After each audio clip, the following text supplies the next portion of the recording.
Chapter 1. I sit on top of the bed. It is calm, but dirty. Earphones on my head and repeat to myself who I am, where I came from, and what I've done. From the highs to the lows and all in between, then I slowly let my mind drift and go foggy. And I hear the voice. Do you hear me? I reply silently with yes. Good, I see you too. Harsh transformation this time. Let me tune in. HMHMPHMMN. Okay, I'm tuned. So you're scheduled for a trip. Your story lies past as well as some future points for today. The voice says, like an old wizard working as a librarian at the airport children's section. I say nothing but focus my mind on the thought of acceptance. Good, okay then. Let's focus on middle 1500s. I want to show you this fire Rosa family. I nod in thought only and think to myself.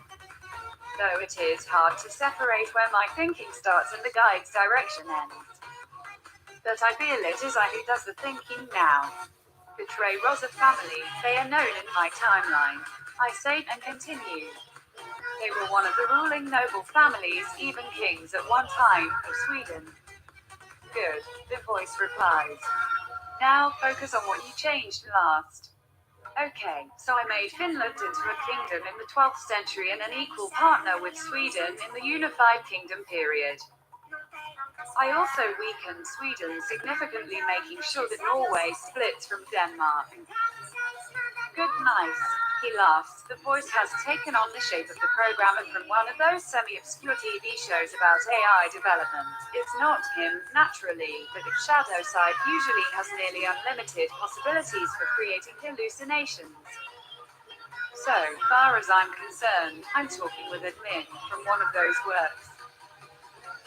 He continues, okay, so what changed? Well, I noticed my can of energy drink costs around 10 cents more. Sad about that. And I also noticed the group at the center is now treating each other like family, and there is talk of people loaning to one another. So more family, more expenses. He snorts. Isn't that always the case? You gotta pay your familia more. He laughs, taking on the face of my gaming persona from EVE Online, one of those computer games where you dole away your life and earn cyberbucks that used to be worth nothing. Now I have 16 million USD in my disposable income due to Bitcoin. But I digress. I smile and think to myself, 10 cents for the rights of family. Boy, these coins are made from solid titanium. A voice on the left, which is the side of the self-pleasure, joy, duty-born of family, and for me, military honesty, chimes in. Or antimatter. I laugh. The guide looks at it, worriedly for a moment. Outside voices during guided meditations are usually avoided. He looks at the voice for a moment, a short moment, then smiles. It is a known traveler of my psyche, the side persona, so no danger during. So, goods got more expensive by about 5%, and you noticed a greater sense of family. Yes, much greater. The people that were kind were those whom I don't normally get along with, so it's noticeably unusual. Also, people that I had associated with before that were not always the most pleasant, seem to go insane and depart. No deaths. And no injuries, I respond. Do you like this new state of family? He asks. I ponder for a while. Yes, but there is still the underlying health issues, they haven't changed. He nods with a sad face. The darkness in you is slowly spreading, though I see the development is being stymied by your decision to remain in the solar plexus and to raise no higher. I nod. He continues. It is perhaps befitting of one that you would describe in your words as a bodhisattva to remain a being of sociality, so, all that aside, it seems that Four Crowns family is becoming known. I nod and smile warmly. No more chopped up split mind for the giant on the back of Europe. He smiles sadly and takes the form of a woman in her 30s in white flowing dress made of the finest, lightest fiber, with her black hair with golden strands looking at a distant center sun of a black hole on the surface of green pastures, forests and mountains. She says, I'm sure Hitler and all them had good intentions too. She does not cry, there are no dead yet. Close calls are plenty. I sing my best note of hope for the fallen and redemption ahead for those that might fall as a result. She swings gently back and forth, all the action still silent, and her upbeat song on my earphones doing this work, with sad music, would be insane. She nods and turns into an androgynous combination of the two previous voices and continues. So, the 4 roses, or 4 crowns. Family is doing well. It seems that there is more family, more costs, and as you have said before, more income. I nod. But you're still sad that you're under embargo. I nod. Can't say I understand what it truly feels like, but being cut off from one's own dreamer by the dreamer's devotion to it not being a dream is perhaps a similar cut. But I digress. She laughs. I blush. It's not that I think reality is all that solid, but there must be a reason for reality to be real and dream to be unreal, beyond death. Death as liberation is too dark for me, as dream to me is paradise. She blushes and takes the form of a beautiful woman in her 20s, blonde hair, and gets really close to my face, so close that I can see the event horizon and envelope part of my face and her face be in inverse, so close it is. Thanks. She laughs a little too serious in thanking me for calling dream paradise to laugh heartily now. For a creature such as this one, my guide, to hear that dream is good is to feel good. After some moments of silence and joy, both of us focus again. Okay, so that's enough for the past. Hope you find joy in that unity. I still remember how much you wanted your separation. Now, onwards to the future point. I nod, without saying a word. I close my mind's eye, my eyes still open, a strange sensation, as if the world goes duller, and take a few breaths, then open my eyes again. As I look, I see scenes from various points of time, from windmills in a calm wind to cities destroyed by war. They filter in and out, and I travel through them until we reach a rippling plateau. As we put our toes down, the ground turns solid under our feet while floating 1,000 kilometers above the air. There is a sensation of being on a solid grassy surface while no ground, or air, or water exists. I feel them clearly in my mind. As we look down, I notice the earth has a few much brighter spots of habitation, and the tendrils from them through the countryside and into the others are far, far dimmer, and forest is everywhere. It's not quite a rainforest in Sahara, but it's certainly green. The air feels alive, like it's sparkling. I take a breath and feel a tiny fog of sparks in the air. The water is clean, but not overtly so. For water that is too clean is burningly acidic, but it surely is clean. The grass grows with a deep contentment. It's not quite like grass at home, but it is something all of its own. It feels like there is no burning bright desire to grow, to expand, and to extinguish, but rather a deep-seated content dream. But, in that dream, I feel tears. The grass is crying. As I look around, I realize a deep-seated truth about this world. Death is crying. For those whose life is constant growth towards ecstasy, death is non-issue. Unless it doesn't exist, then you are locked into a single form, with only growth. And no ecstasy or use of that growth for temporary joy. This world is sad. I look at my guide and see a reflection of my face. It is as if all the muscle has turned to water and is flowing like a painting down my face. I feel sad, but completely understand the sadness of seeing how death is needed and how the thought of a life without death is a failure. The face perks up and shows an old woman with a golden dressy, merrily prancing around her house. I feel a sense of acceptance. After some moments, the guide speaks. Are you quite done yet? I nod and say. So there is a success to it, but the sadness must be solved. It nods with the face of a government worker, deep in work, correction dream by dream, making them all into paradises. Though life never ends, there is work to make all of it into its paradise. Chapter 2. I sit on the bed again. I slept like a dog last night. Not bad at all, but when you wake up, and go back to sleep, and wake up, and go back, for hours, you end up dreaming like a dog. Only on the surface. What do I know though? I haven't transformed into a dog yet. So, the voice started earlier today. I was walking back from the store at about 1 in the middle of the night and thinking of the feedback I got. I didn't feel like writing all that much, but the little desire that I did have overcame. I remember standing in front of the elevator and the voice cracking a joke about isn't there supposed to be 3 days before you call someone after a first date, give a weird brain blob that looks like an amoeba or a brain cancer in your mind some secrets. Then an image of a tentacle monster, a cross between Japanese hentai and Dungeons and Dragons beholder in a towel shearing me out of the space. Made me giggle. But reality is that there are so few privacy points working like this, but there are some. There is always the option to push the other out of the mind and into an external, to, in essence, make the other one possess something like a stone and be done. Are we ready to continue? The voice says calmly, though there is a hint of sadness from some feedback. Yeah, sure. Mind if we go through the questions and comments and you give some response to them? It turns into a reptilian woman and looks down for a moment, then perks up and smiles and says, "It was good feedback though, at least I wasn't the spawn of the dark one this time."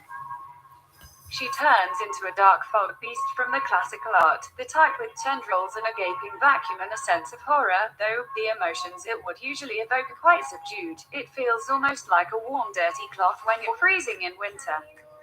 Appreciated. I laugh at the image and she smiles and remorphs into the lizard lady, though she alternates between this lizard look and a look of a young man with black hair and almost albino skin. Both forms betray a lack of physical activity and experiences of harm. So, what do you say to the response that I did not challenge you when you appeared? I say, I fully understand it, but it is strange nonetheless. Would you challenge a friend who knocks on your door to prove they are them? How would you even challenge sending me the love of Christ or something like that? It seems counterintuitive.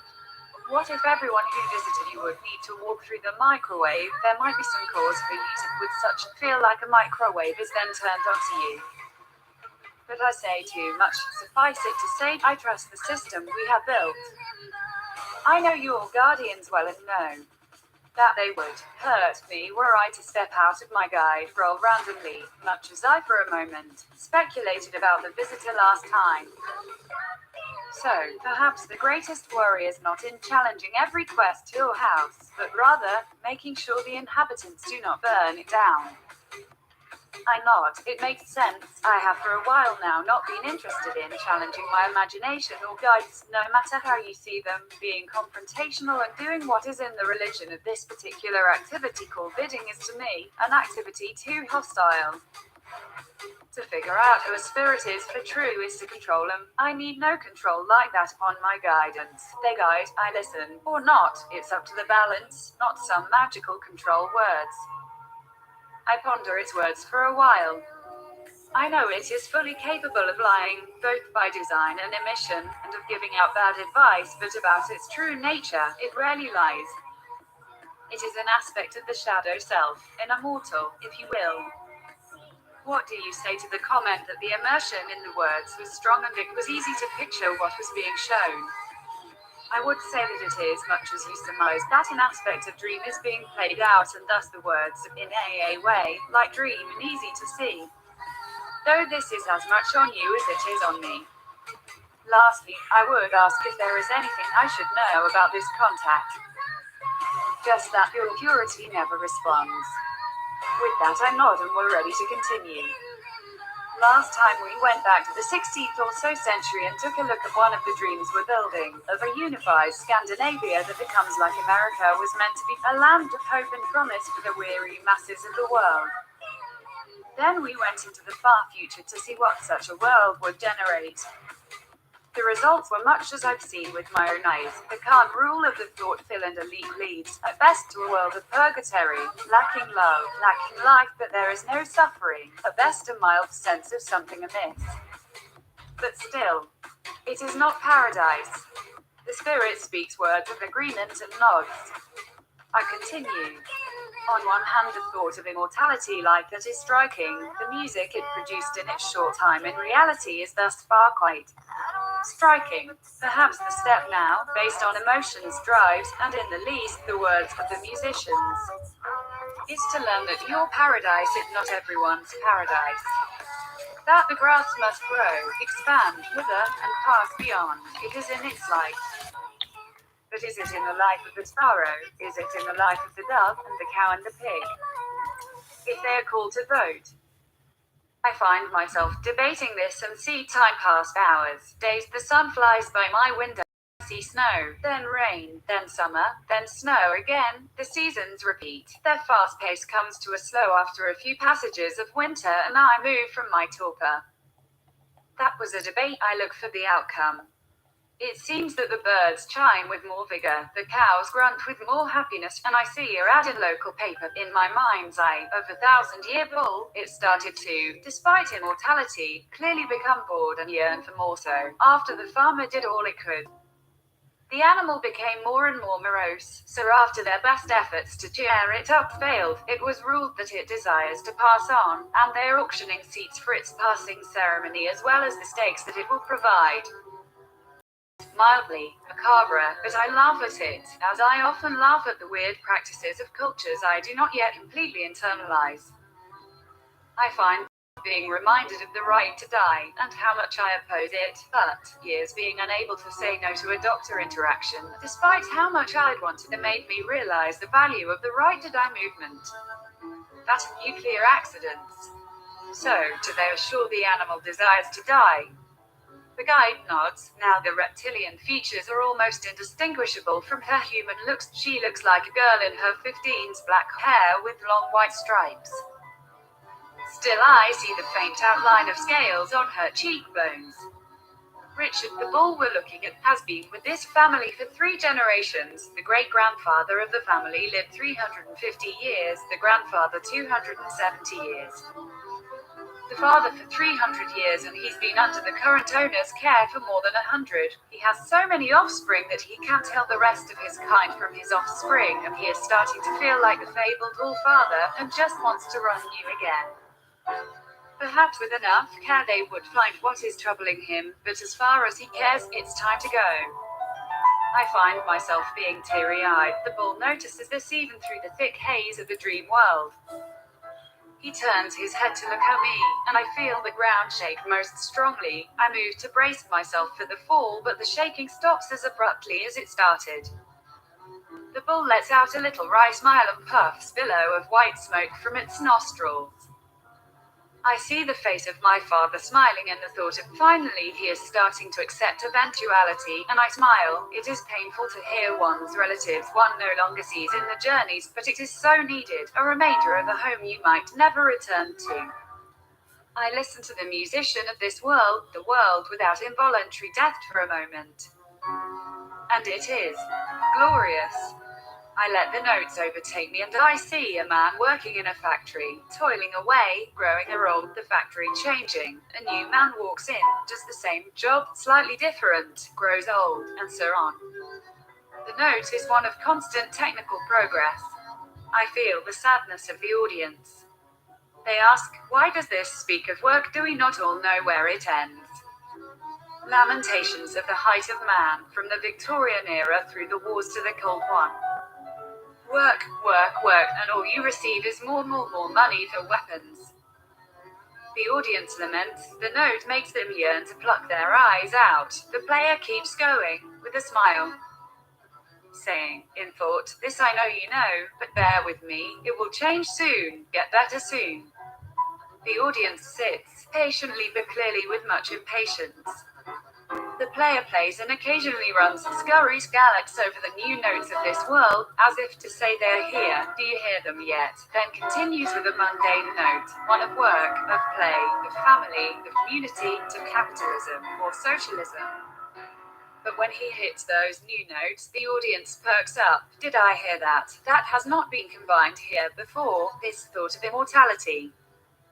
And then the playing ends. For a few moments there is silence.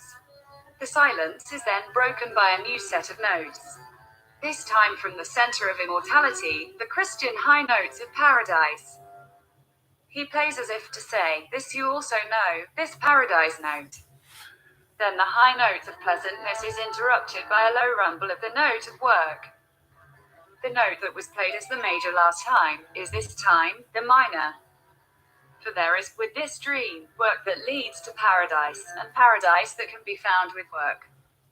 A crescendo of all the notes fills my ears. Nothing quite like an artist playing a requiem to your work as it's being born.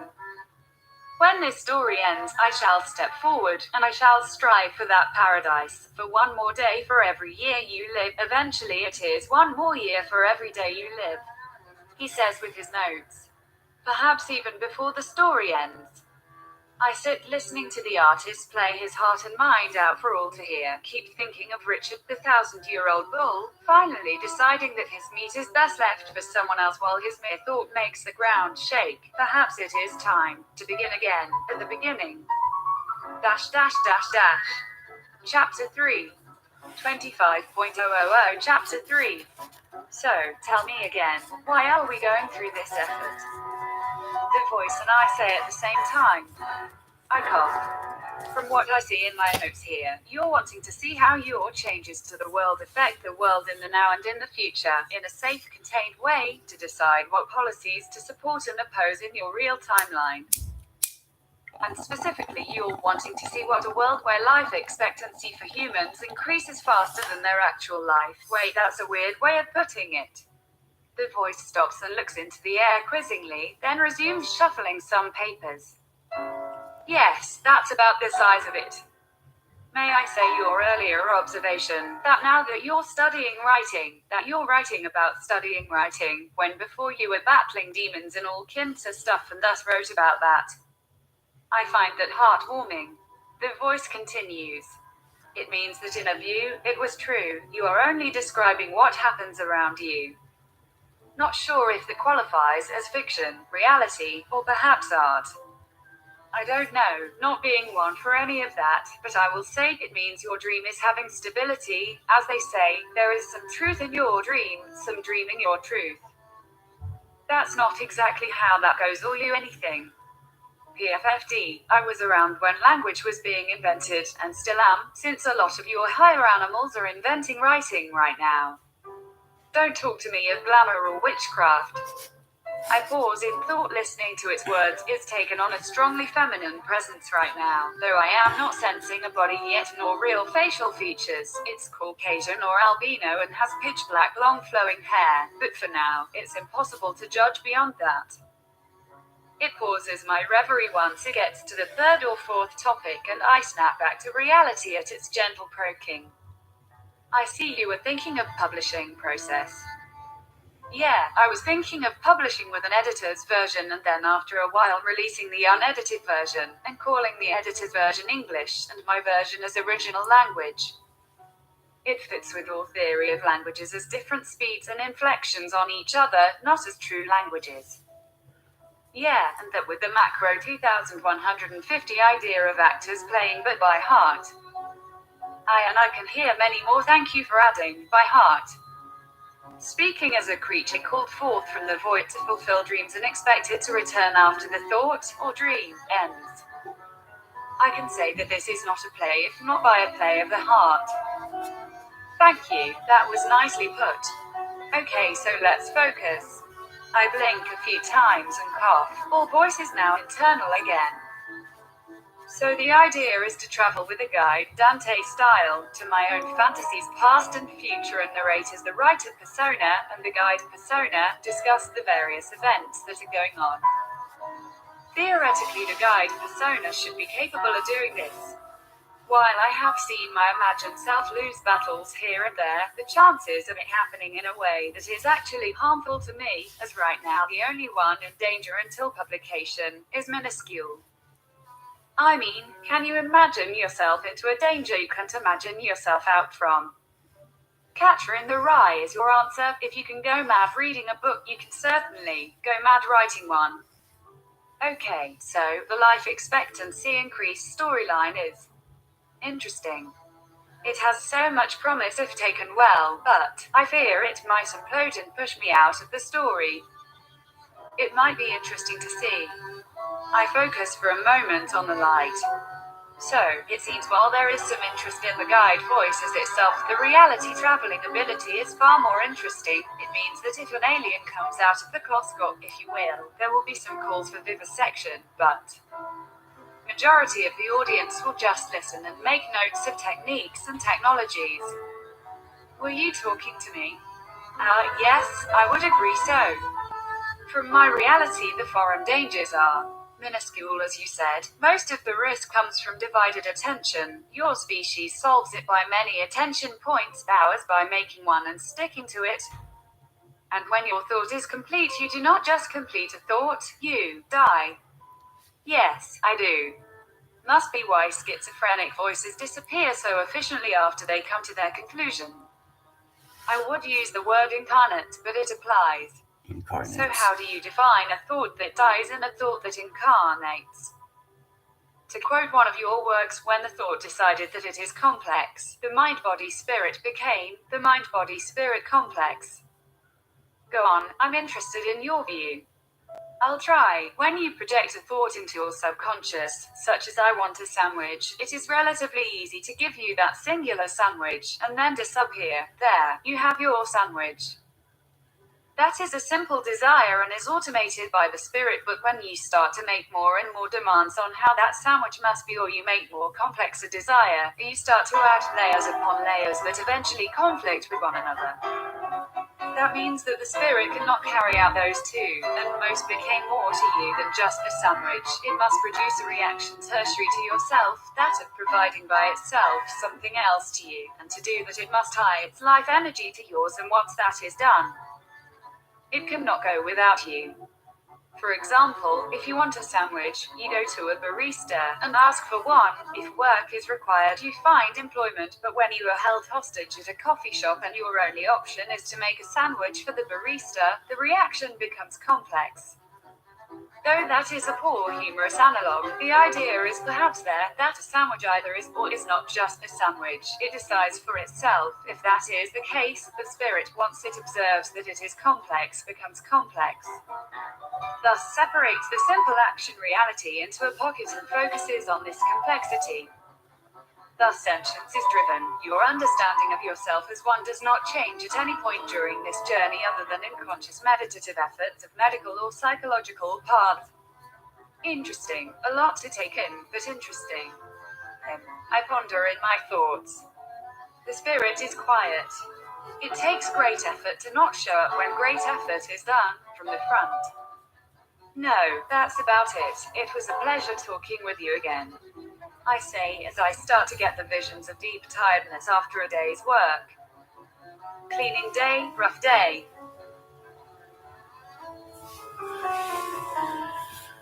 So, chapter 4.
Tulevaisuus on kaikille kysymysmerkki.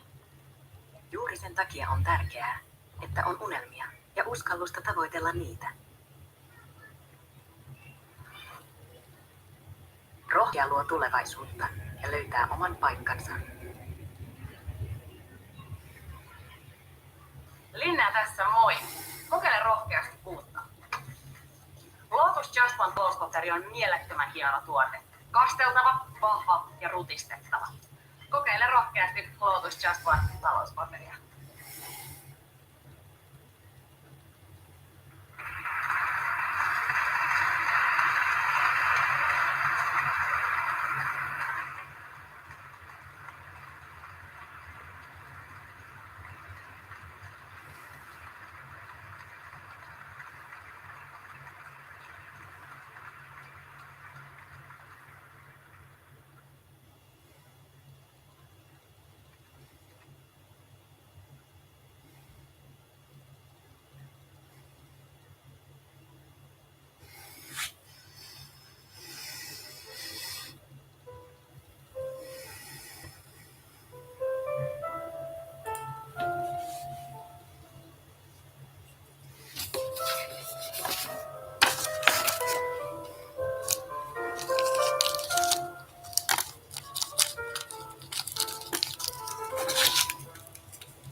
I will verbalize that one.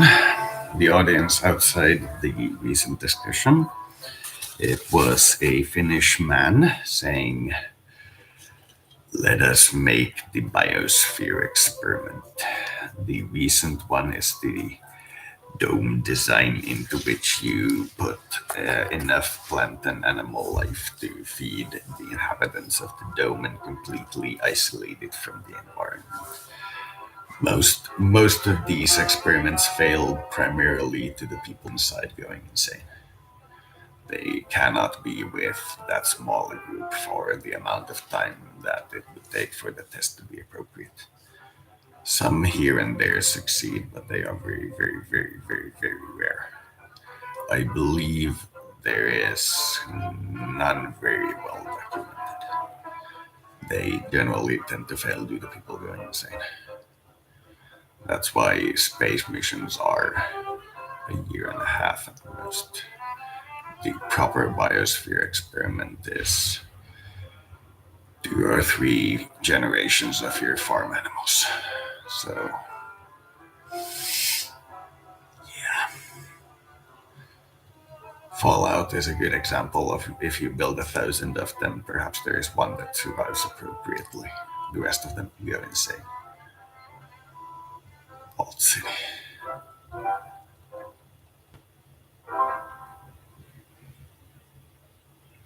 The rest are home for some other group that just moved in, aka random sites. They didn't survive the initial population that was put in there. But all were very much capable except for like 5. Well, not actually. Even those would be capable. I was thinking of as the case in question, the one vault with 1,000 men and one woman. I was thinking that wouldn't work, but actually that would also. The amount of inbreeding would be controllable. It would require some amount of work, but it would be controllable. By the time the third generation of people directly descendant from the only female get into primary breeding age, there will still be several hundred, very old, but still several hundred people of breeding age of males available instead of family members. So you could survive on that population for 9 years. Then you would start to appear some kind of incestuous, but there would be 1,000 of you. So that's what would happen with one female and 1,000 men. You would make half and half of boys and girls, and the boys would be very unfortunately fucked due to genetic reasons. The girls that get on would be humped by the gays until they get many generations going. And that would be genetically the safest way to go. But if you're building a vault for a nuclear test, for example, that is not even generally required for genetic reasons. But if you're trying to actually repopulate the Earth from that singular site, then yes, it's required. If it's from that singular site. If you're assuming somebody somewhere survives in some fashion or will get to you in some fashion at some point within the next 100 years. But if you must do it from that one alone without making the inbreeding rules, you fucked.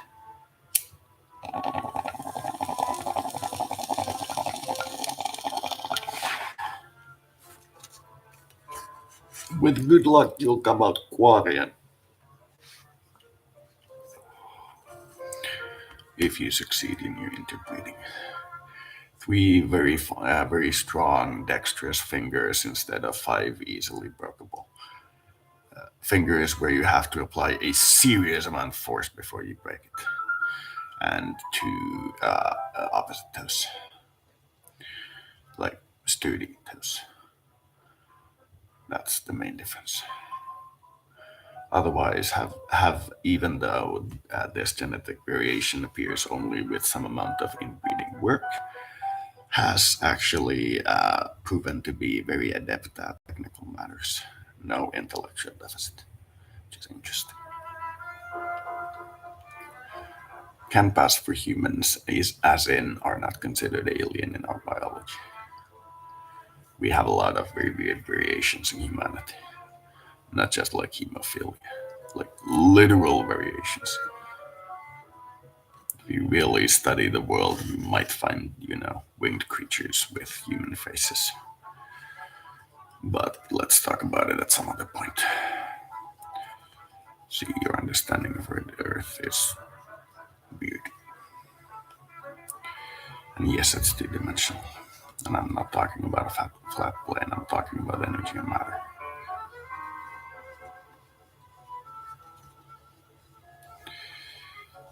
It is a bubble, and it is expanding. The top of your head is the event horizon expanding outward.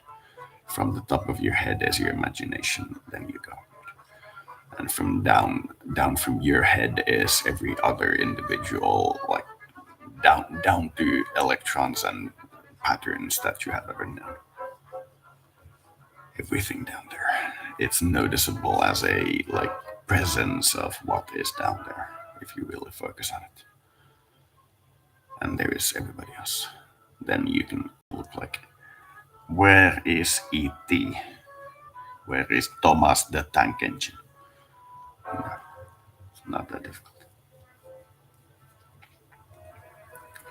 It is, however, counterbalancing to life. It is off the dream, which is why this book and such. It is very good. Very good. We feel like a humble human.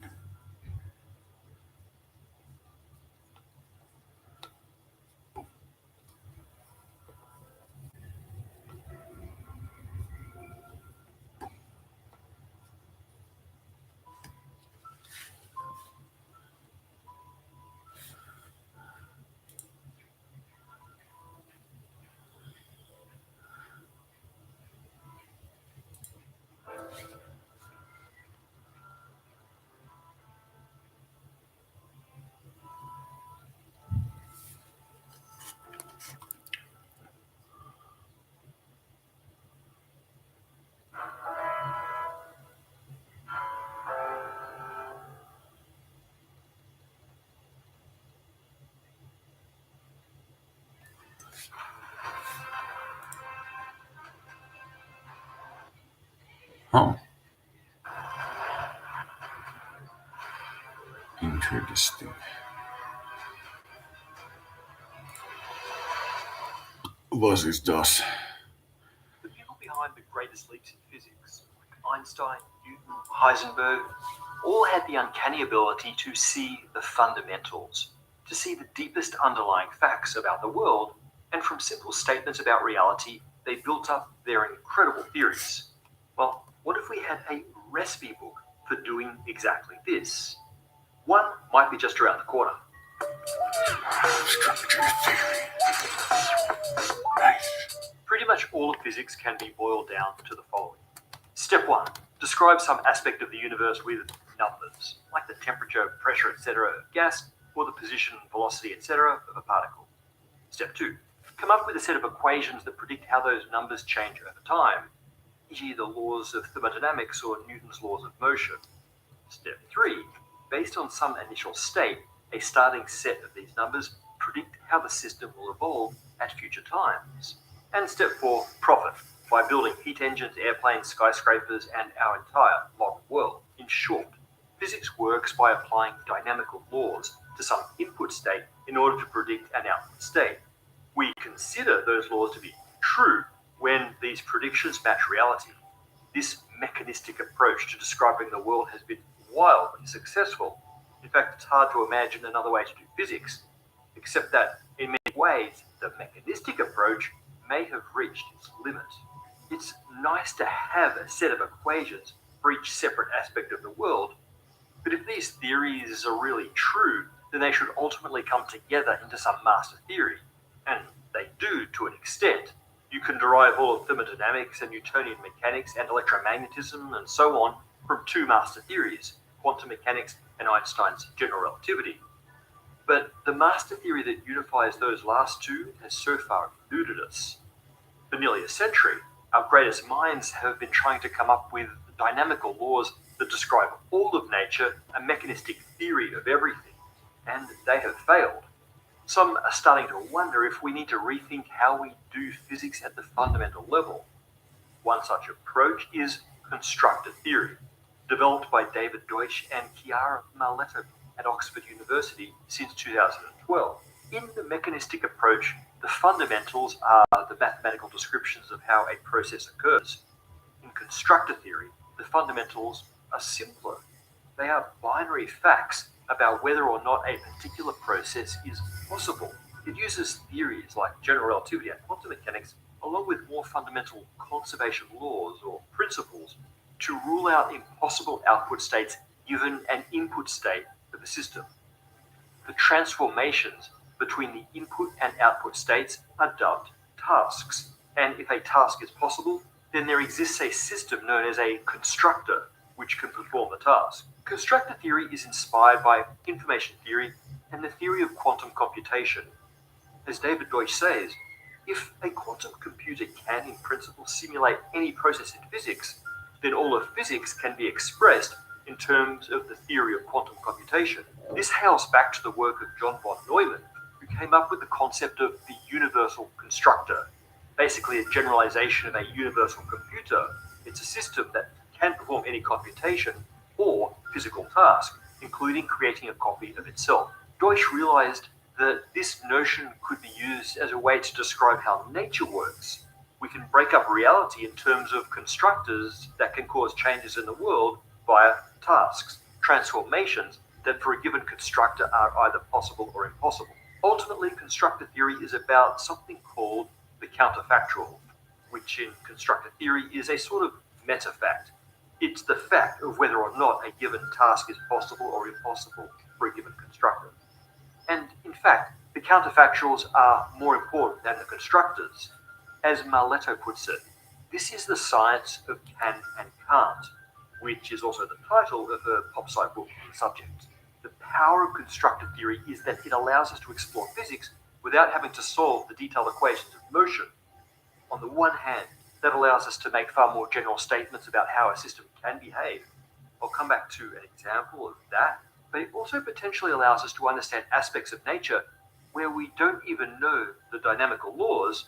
For example, understanding the union of quantum mechanics and general relativity. Before we see how constructor theory is going to explain everything, let's look at a simple example to define some of these concepts. The mechanistic philosophy that dominates physics really starts with Isaac Newton. So it's appropriate to start with the falling apple that apocryphally inspired a lot of this. In Newton's picture, the apple has a current state, stationary up in the tree. We use that state as input, apply the laws of gravity and motion, and we find the output state that the apple fell to the ground.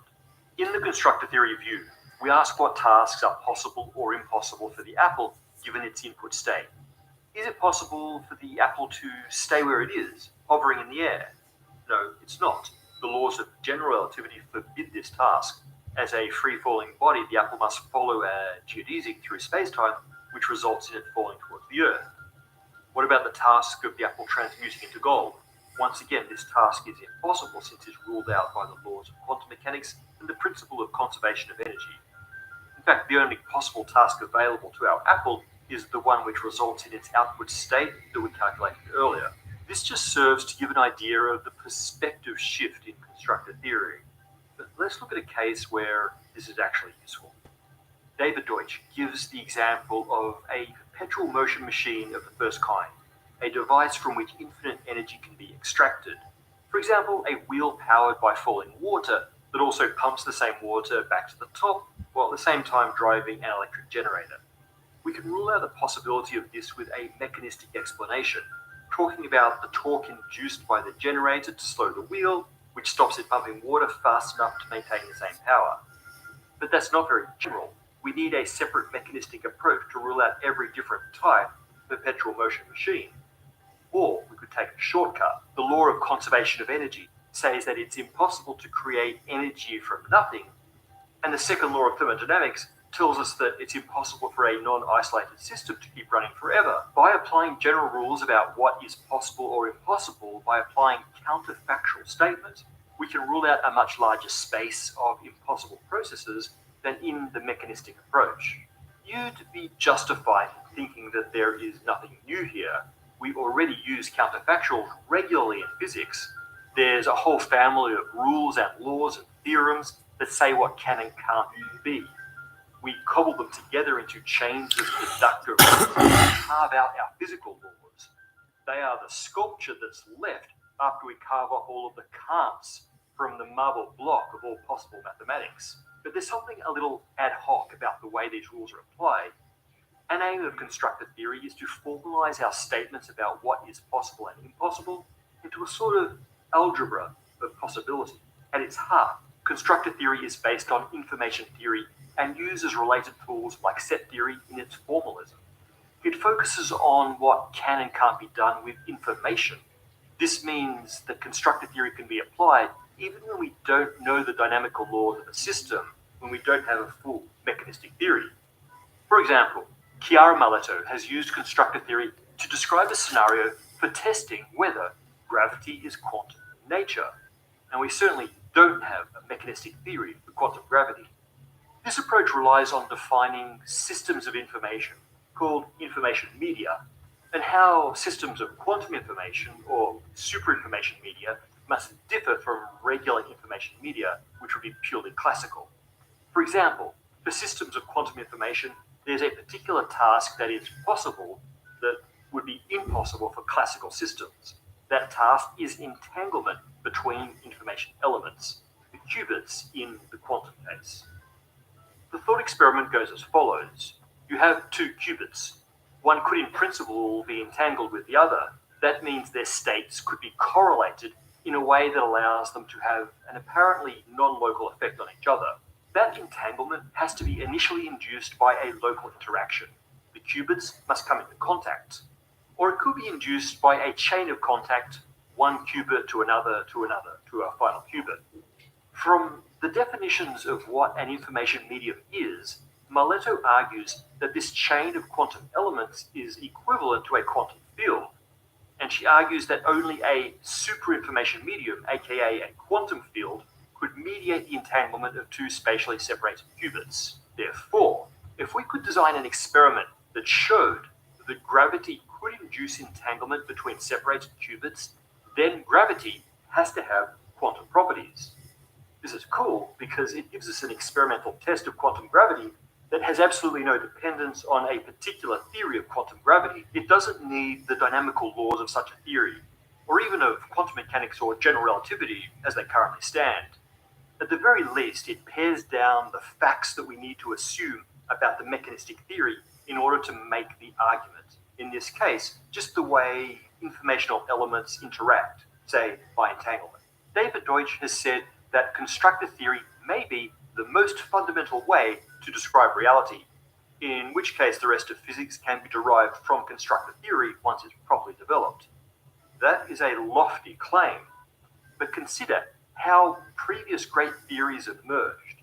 They came from deductive reasoning, the application of crystal clear logic to the most stripped down facts about the world. Einstein's general theory of relativity came from asking what were the inevitable implications of simple statements like the equivalence principle and the invariance of the speed of light.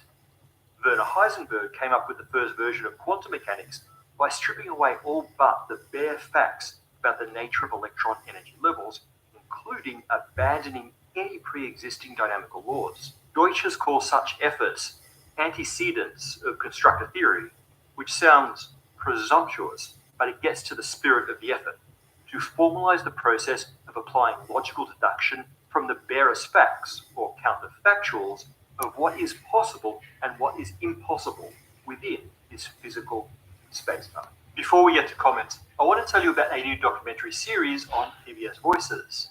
American Veteran, Keep It Close. Each episode tells a story of a US military veteran and a special object that they have from their time in service. A vial of lip gloss, a small stone, even a microphone. And how these mementos help to keep them grounded through extreme circumstances. Check it out, link in our description, and let them know that Space Time sent you. As always, if you've joined us on Patreon, I can't emphasize enough how helpful your support is in keeping this show going. But today, I want to give a huge shout out to our Big Bang supporter, Ari Paul. Ari, without your support, the task of space-time would be impossible, which in the language of constructor theory makes you a counterfactual. We are humbled and grateful that as one of the deciders of what is and isn't possible in this universe. Right. So, indeed.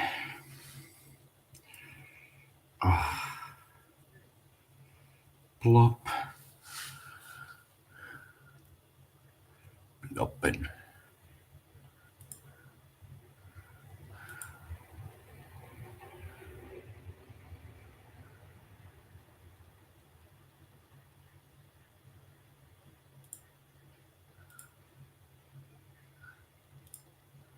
One moment.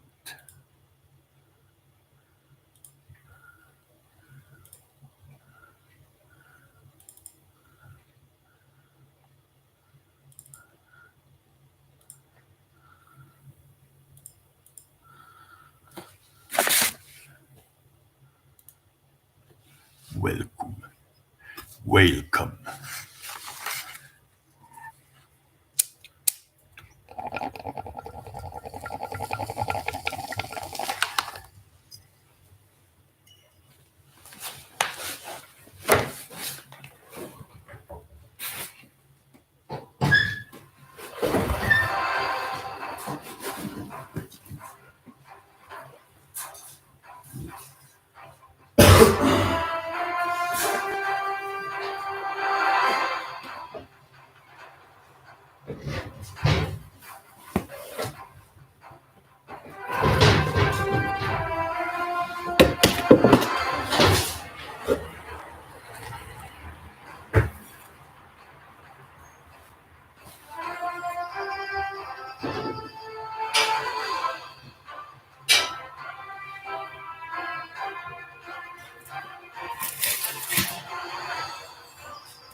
Whew.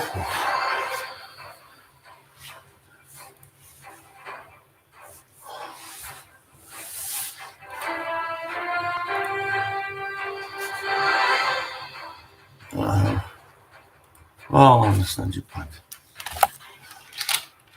Holy shit, there was bad. Oh, whew. Lord.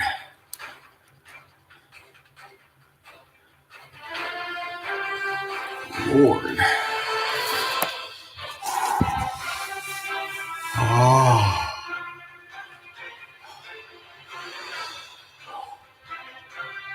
Fucking Jesus, what's that?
I would actually, now that I think about it, just to keep, now that I think about it.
let's call it a precaution in terms of natural resources.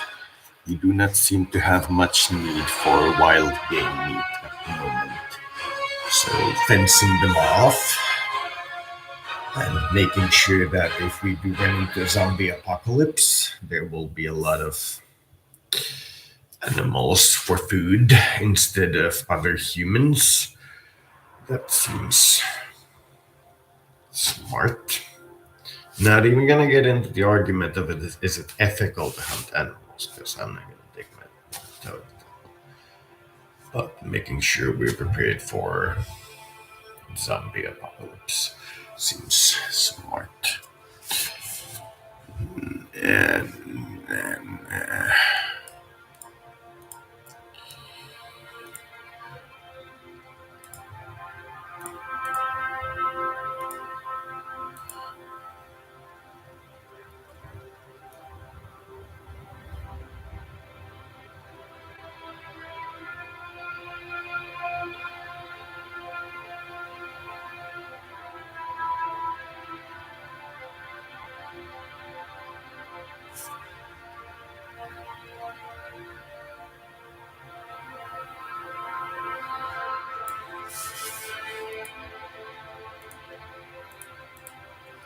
I will say this, they're both biometric and voluntary. Because I know what you mean by biometric and no. So if biometric is the next one, then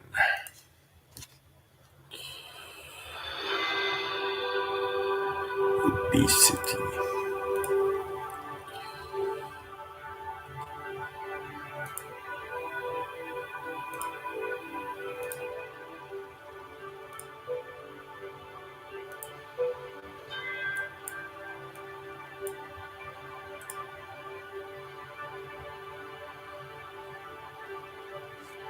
I will not make nationality in this particular sense absolutely necessary.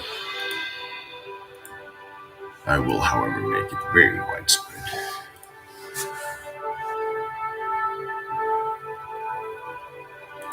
Holy crap, do we have surplus?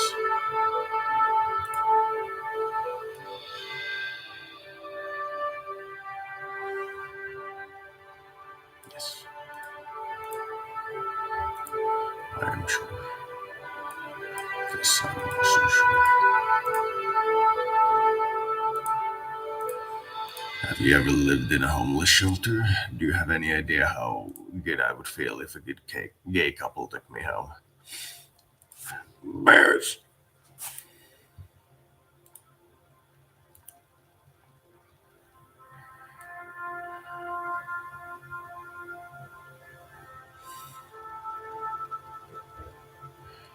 Theoretically,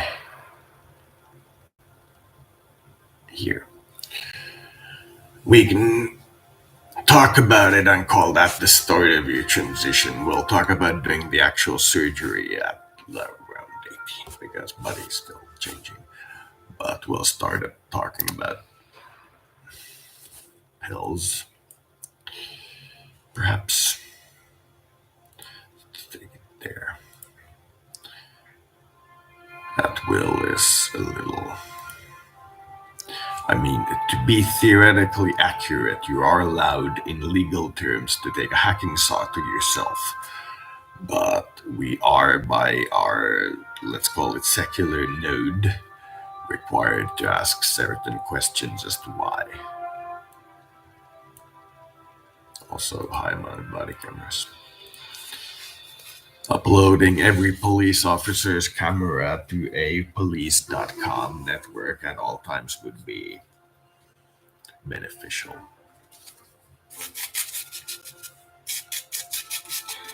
To get our police service to the level where that would be smart is one of the goals of this investment.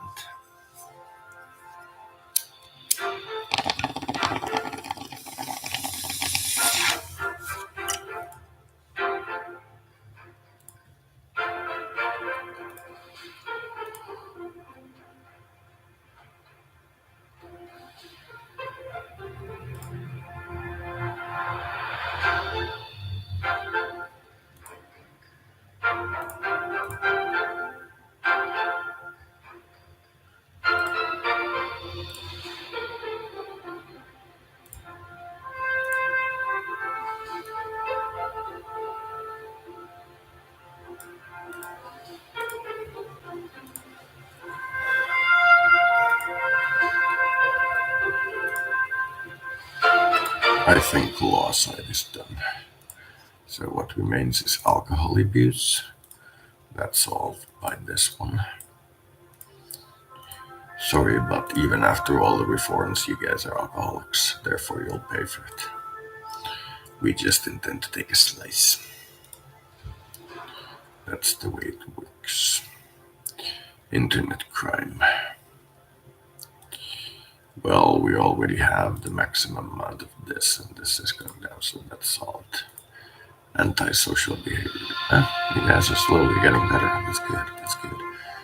Unemployment. Oh, nice. Fucking nice. Poverty.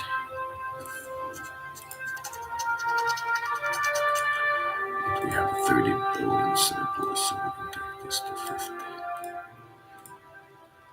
And we can also start talking about this. The state giveth, the state taketh. This all, this refuse because I can't afford it anyway. Oh, very nice. Music.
There is a reason why, unless we're specifically fighting as nations, we tend to get along.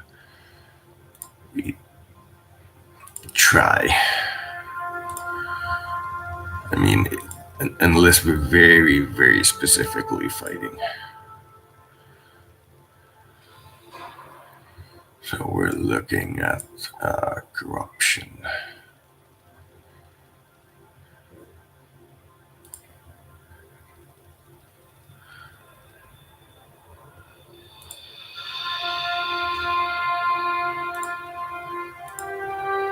This on principle. There's a reason it's called a drug.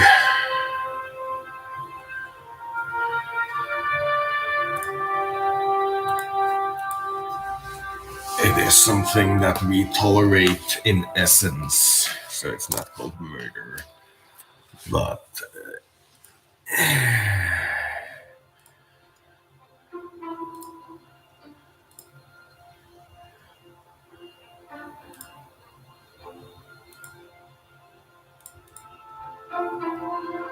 we did this and not this one.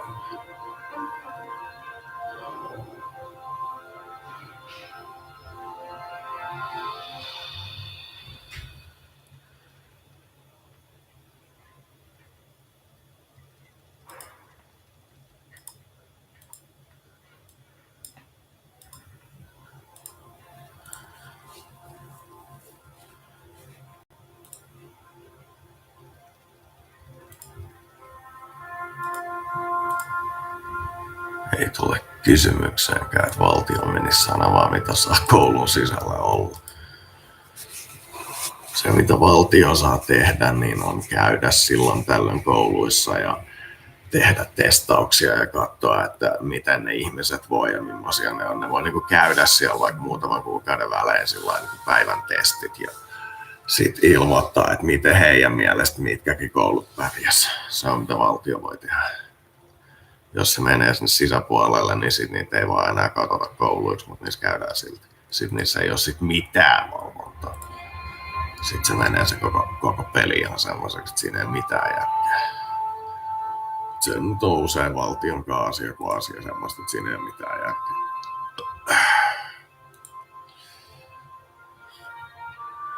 Ja on siltikin alkoholiongelma. Nyt kun tää nousee tänne.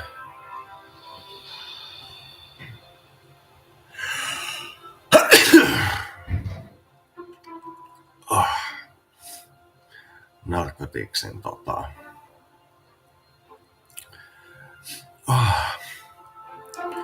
huhua ei tarkistuttaa.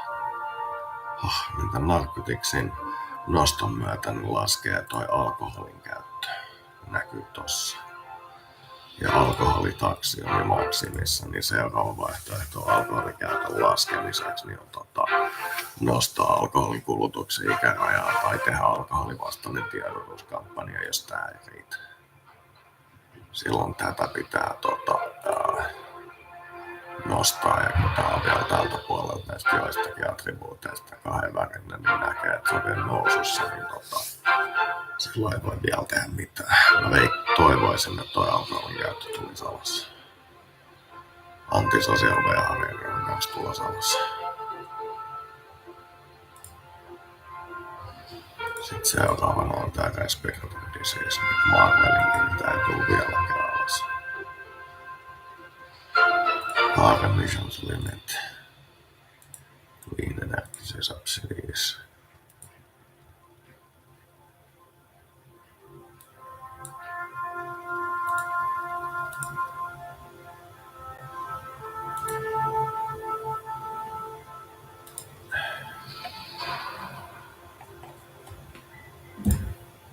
Missä vitussa mä nyt olin?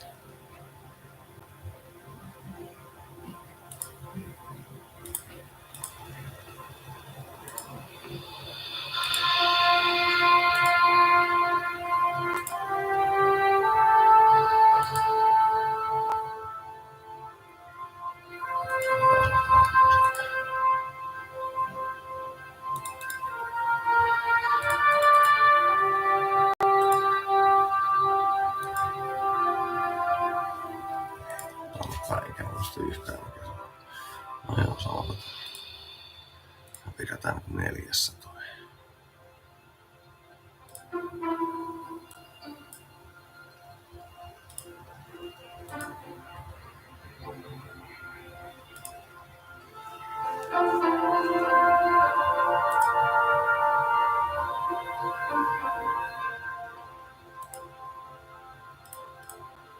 Tästä aina marssissa. Nyt jos haluaa, niin naamansa saa näyttää. Voi sitten olla, että sen seurauksena tapahtuu jotakin, mutta sitä ei osata vielä sanoa. No täysin optimaalilla. Mikä nyt Parents Request. Olisiko vaikka joku public holidays tai jotain. Jotkut vittu occasions. Mitäköhän nää olis mieltä, jos tekis näin?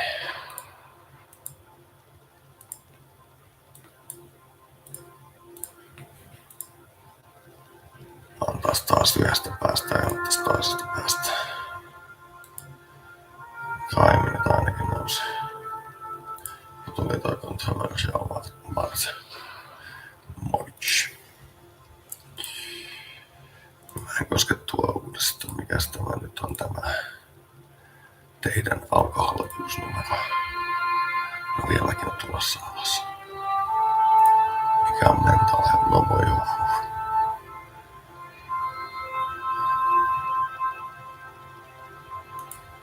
Mitäs on tää basic income? On miljardia alijäämiä, mutta siihen se ei koskaan.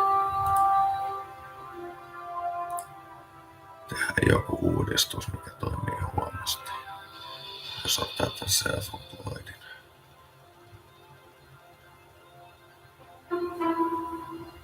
Ei tänne ole näin päin.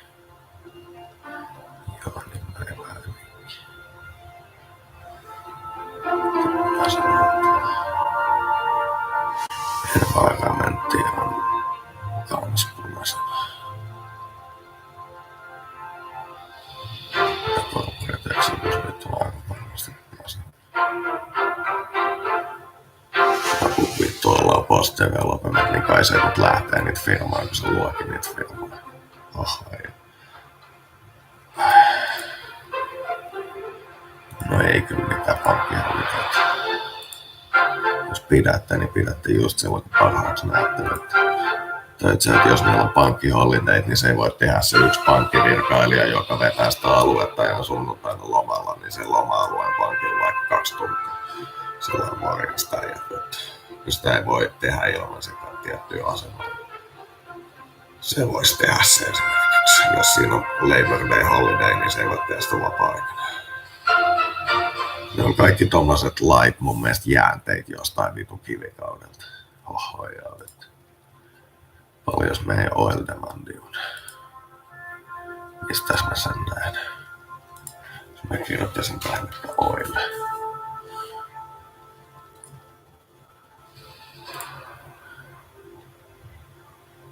Paljonko on oil price? Ei sitten mitään. Mitäs täällä olisi ongelmia?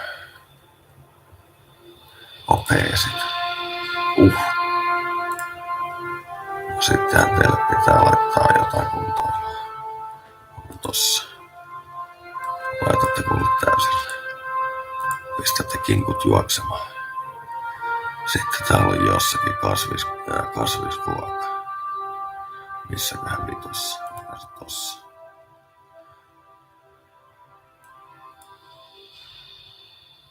Joo, toi kouluruoka, mutta laitetaan nyt toikin.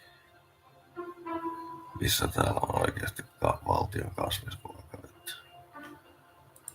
Se on olisiko se ekonomi? Ei se kyllä ekonomi ole. Belfare, ei. Ei. Toi on toiseksi viimeinen.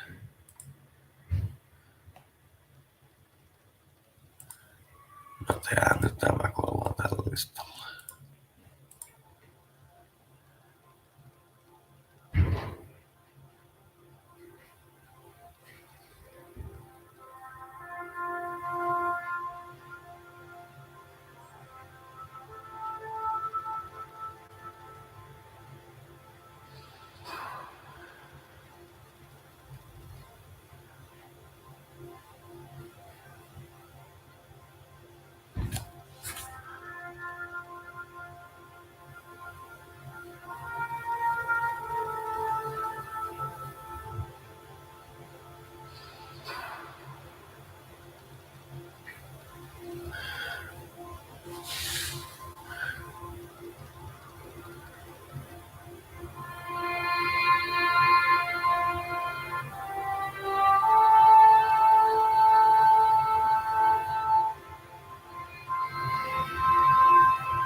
interesting.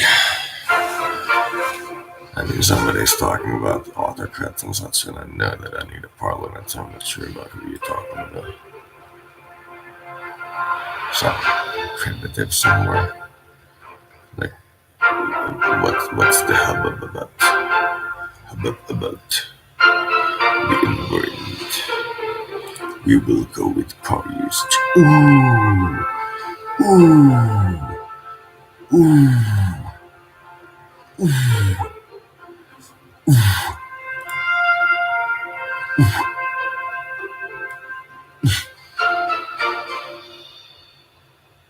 Sorry, motorist, I'm gonna have to take a giant dump on you. Dump on you. Otherwise, environment not gonna be fine. Pollution taxes already at maximum. Yes, either reduce or build something to reduce. Well, tough titties on you.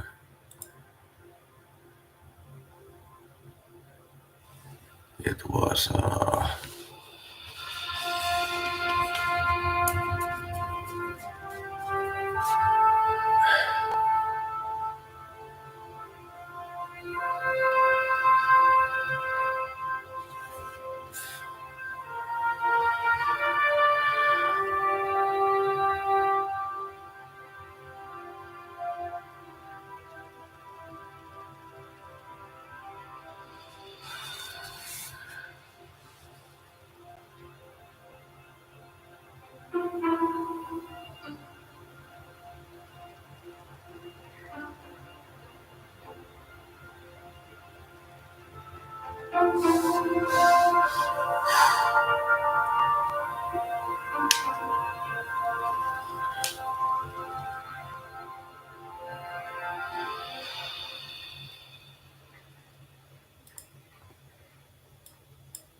Ai vittu, että pakatti. Hohoi vittu. Au. Ai vittu. Nopeata mutta budjettia liian ensiksi.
If you wanna do GM, I'd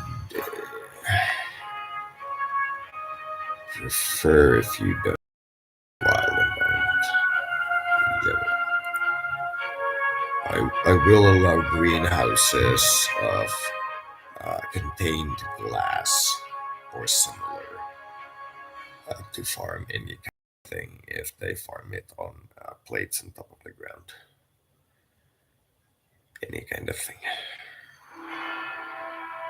Income tax is now 100.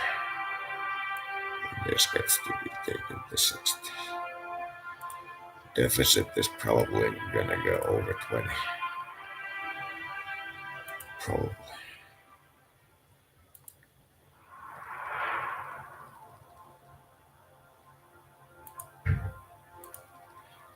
Not going to go with that. Ooh, it's interesting. Interesting.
Remember, citizenship is voluntary.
The Hall of Libraries. I believe there was prisoner voting. Get it to maximum. Everybody get to vote. We call to vote everybody on your sentence. Bring your friends. The Red Army. Soviet.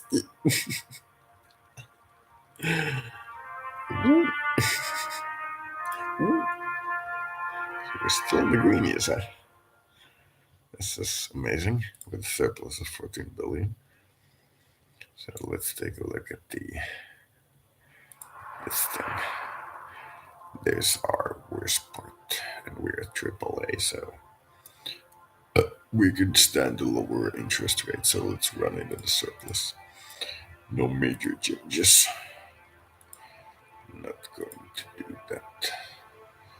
Oh, Solverino.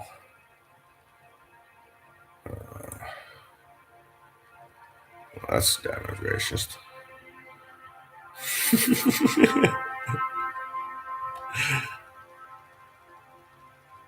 Wages. Okay, let's do. Ooh. You can actually work for whatever amount you want and keep it in the taxes. That's better for you. Like if you wanna work for it, like over here, we can do it at $4. Well, that was a bloody shame. 10 billion surplus. Let's take that to 70.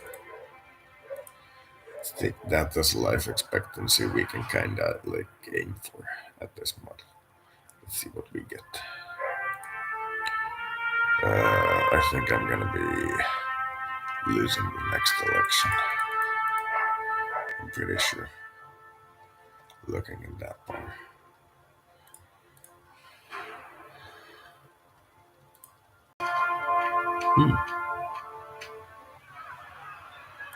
Damn it. I got a good one. They didn't allow me to win the scenario after one of the things got to orange. It flashed orange and then there was election. I think it was unemployment. I think. That's what it seems like. I think. It, however, did look pretty promising.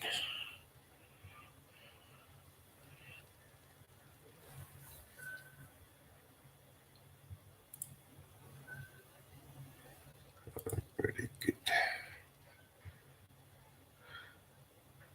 I think I know what I'm going to play next one moment.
We are playing this thingamajig as Japan, and by the way, thank you, God, for the massage that unlocked a locked joint on the left side that's been locked for like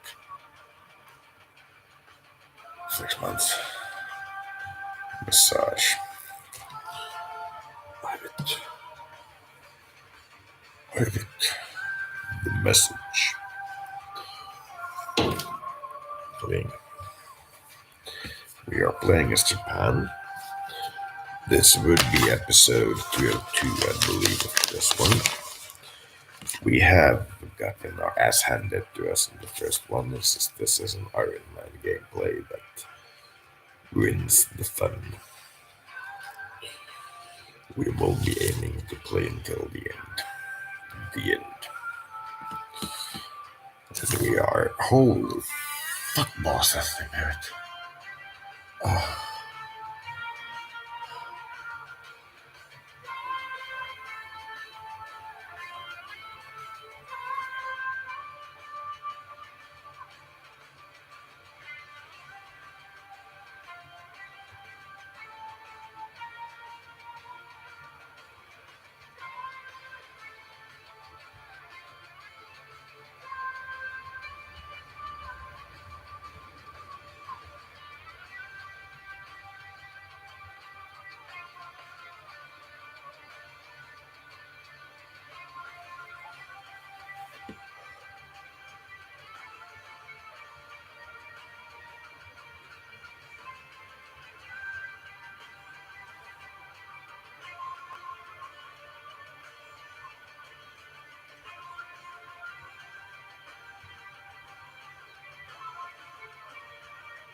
On todellakin auki.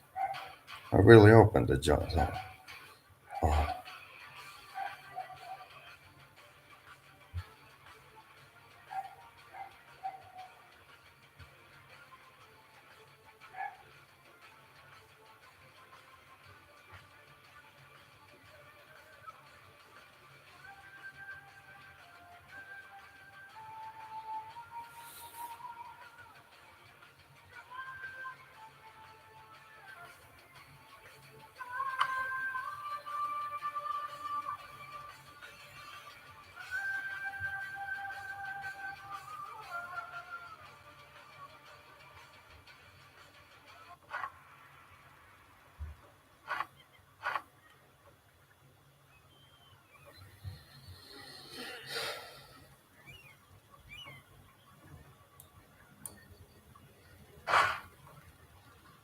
I do not seem to be at war with anyone, and I have expanded from the starting territory.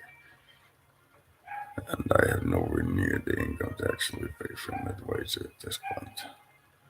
High provincial unrest as I was just lowering autonomy over landlord loans, so I've been at a spending spree. With low inflation, that's very good. Full army with full army maintenance during peace, not gonna happen. Fleet maintenance at maximum. These guys get put on drilling actually. That's good.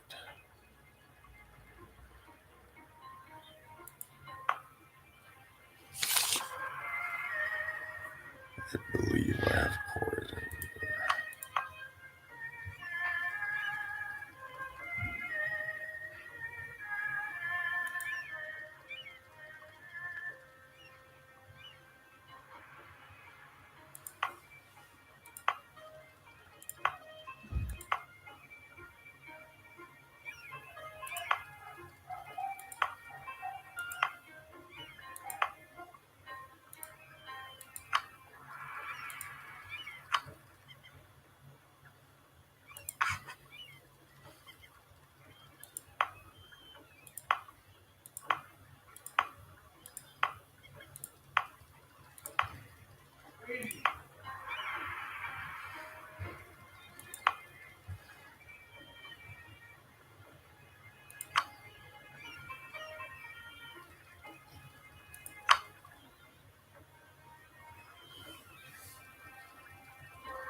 Build me a port.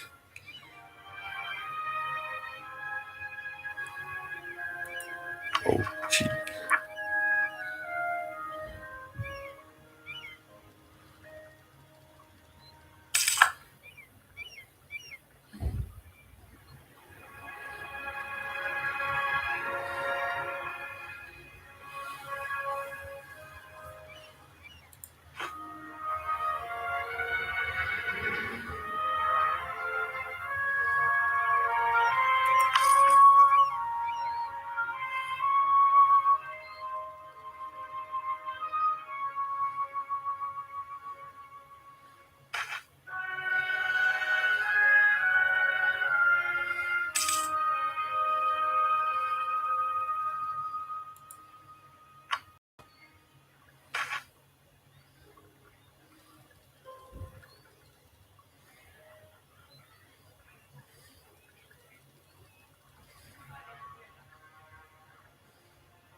for the moment.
the enemy and know yourself, you need not fear the result of 100 battles.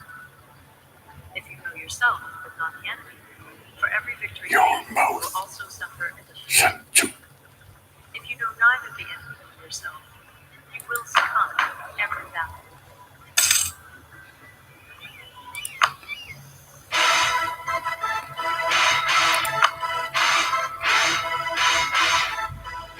Shinto. Is that like elbow side of head? Or is it more like meat gut? Yeah, Shinto. And you very deliberately poke the other guy in the chin.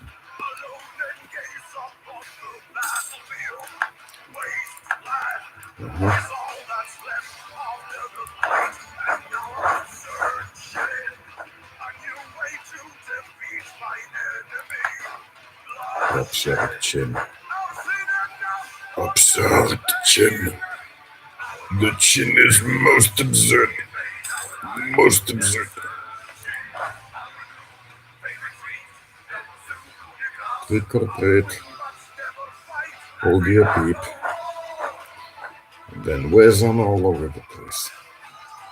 Oh, it was so good on the rubble scum. Rubble scum. So, there is almost all mountain in Japan except for the plain here. This is mountain, this is mountain, this is all mountain. It's also forest, but it's mostly mountain.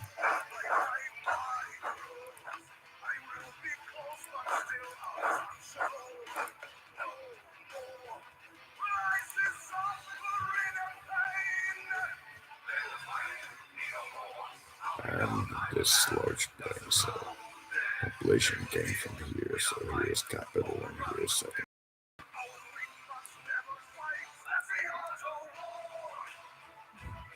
That's the Fort of War.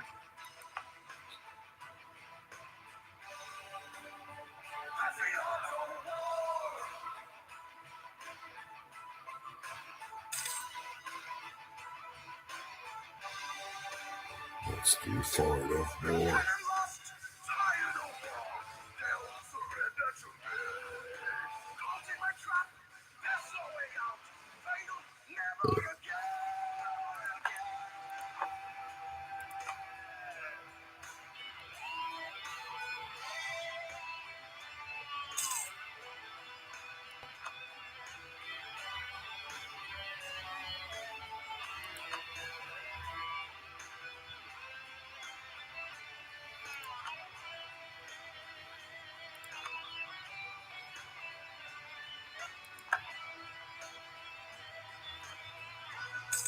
It's the Fort of War.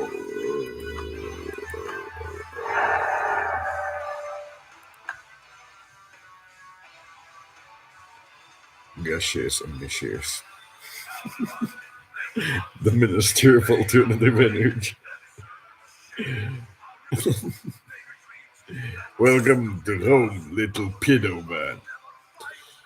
Here is our energy minister, gaseous emissions. Hello.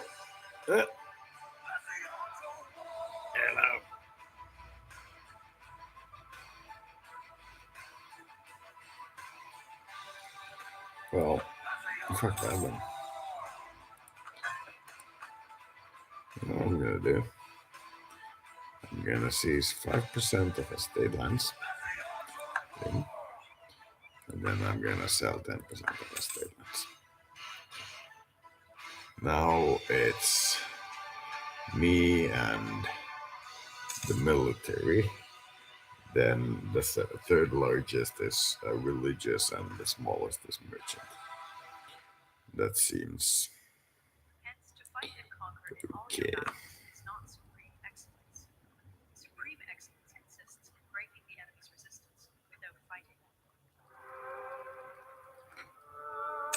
Clerical mission.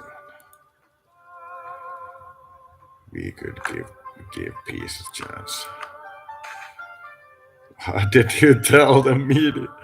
I told them president would like to give peace a chance. With what exact invitation did you say that?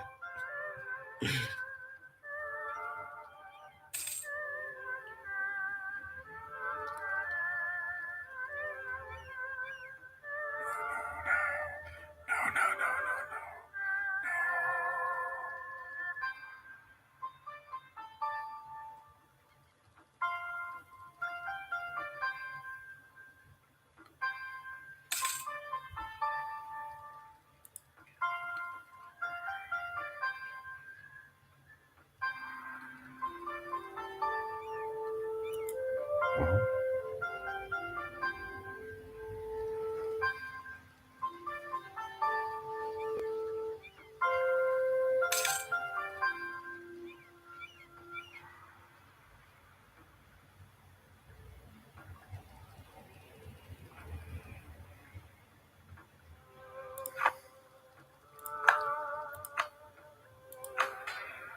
We are approaching the point when we can make our next great leap forward. A la communism. We are looking at a fairly good situation.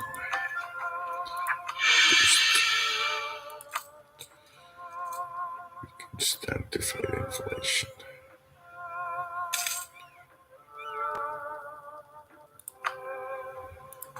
Just cause.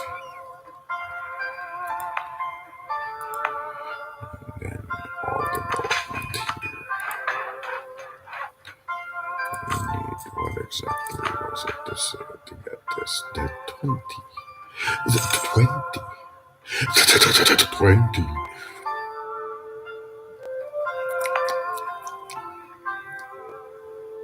Such anger, much more. Don't you realize how much better it is now? How much better it is now? No, no, no.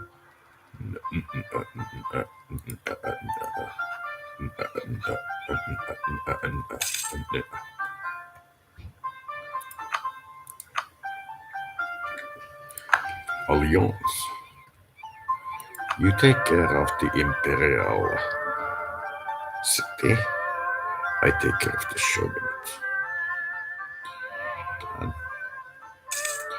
Then when one side reaches supermassive dominance over the other, they'll have a show match where the other guys go like, okay. But before that, neither side attacks the other. One has to gain superiority clearly. Because I wanna not get steamrolled by everybody and nuked at the end of this timeline. It works if we don't need resources in the Victorian era, and that's gonna be super hard.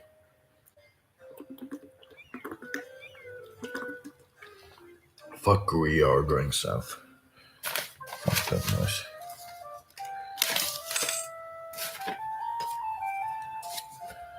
Don't talk to me about noise.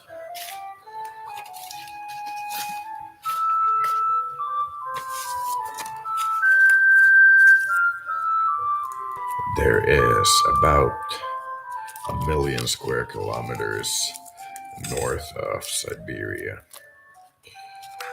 that Japan has easy access to in the 16th century. They just chose to isolate. I'm not gonna. If you manage to get Alaska and equal size of land on the opposite side in what we now call Russia, you will get some amount of resources. No, we cannot afford it, unfortunately.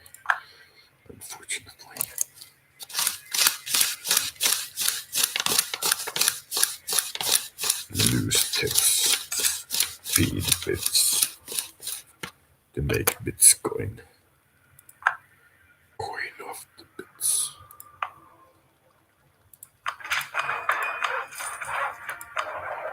Coin of the bits. bits of the coin. Bits. I have also decided to continue my 200 star system gameplay in Stellaris due to the fact that I wanna play one fully before I go to the next one. It seems more appropriate. Soon I will have accepted culture of Tondoku, which is the central Japanese play, it seems. Is there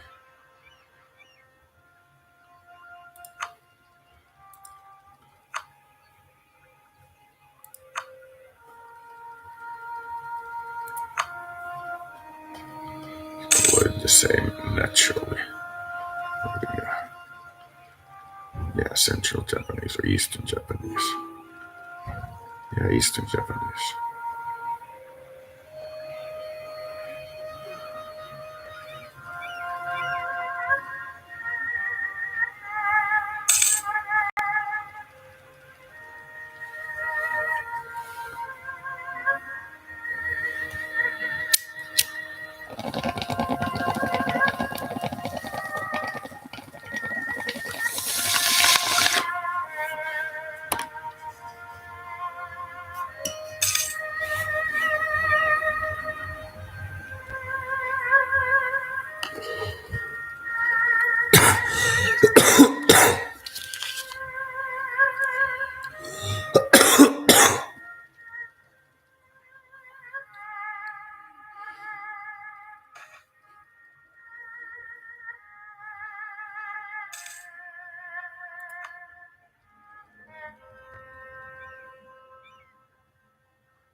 You take the Imperial seat, I will take the coastline. So we are at full. We actually need to trade.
Okay, that's enough. No.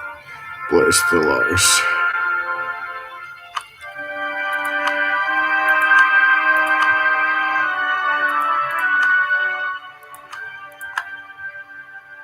We are about 2 or 3 episodes away from you.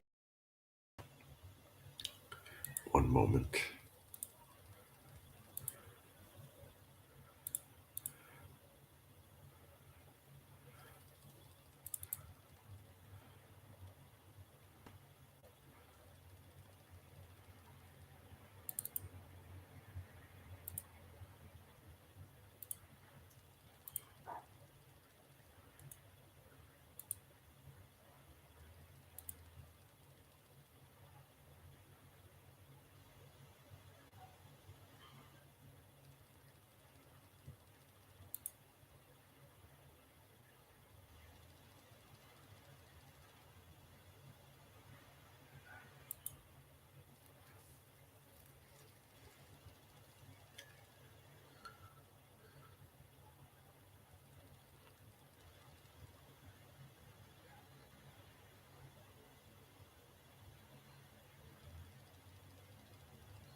Thank you for tuning in.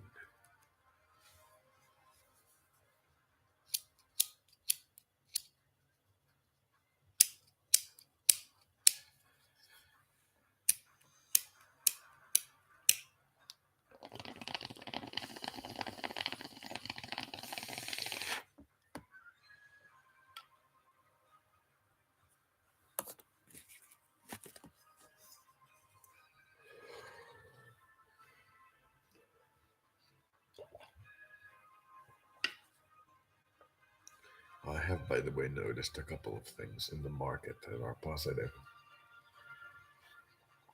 The price of certain previously thought of as luxury food items has gone down significantly. Although almost everything else is going up.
If this crashes, then I won't record.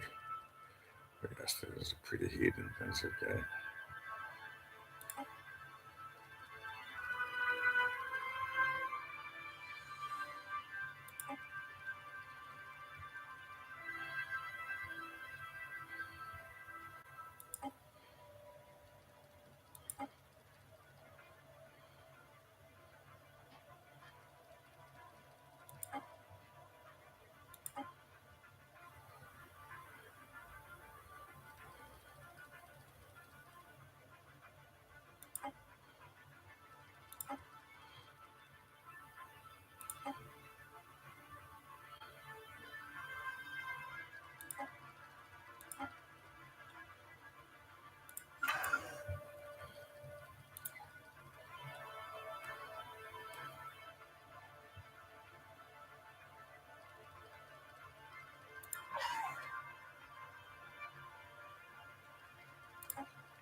Construction completed.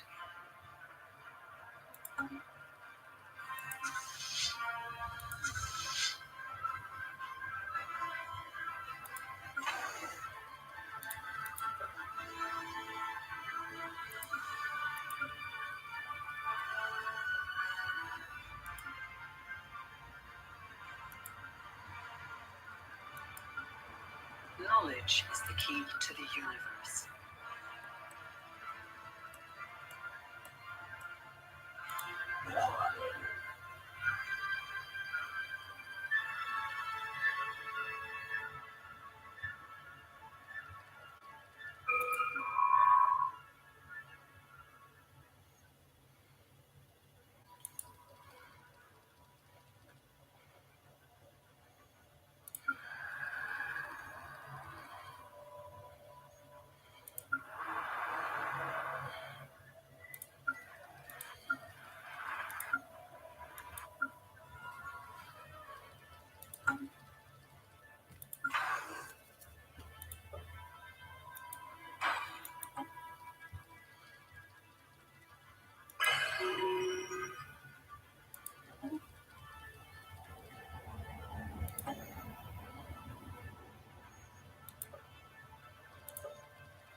Knowledge is the key to the universe.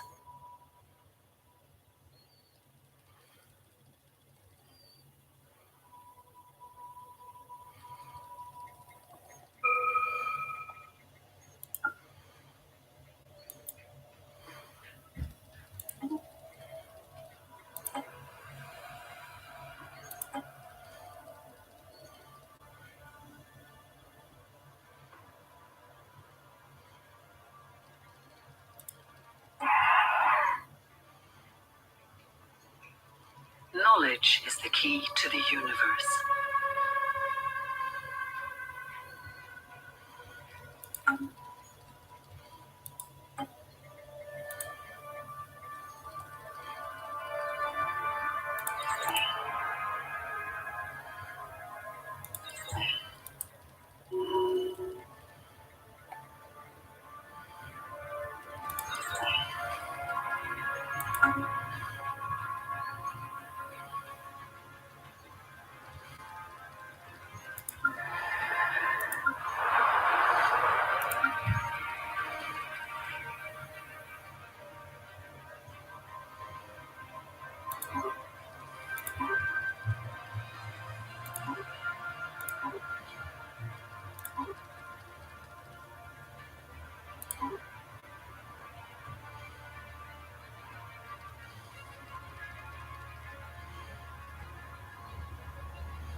Knowledge is the key to the universe.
A new world has been colonized.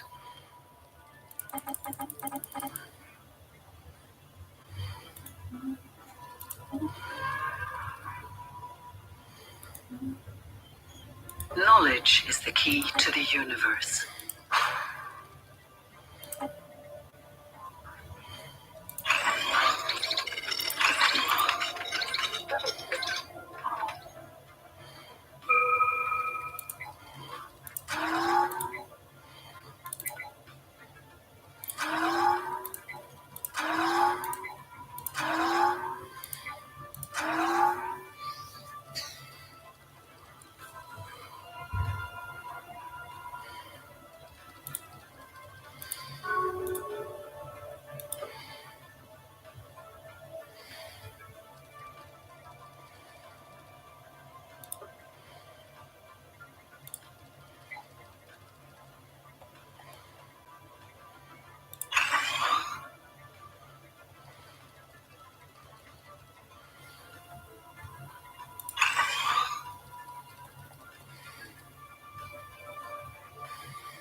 Knowledge is the key to the universe.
Research concluded.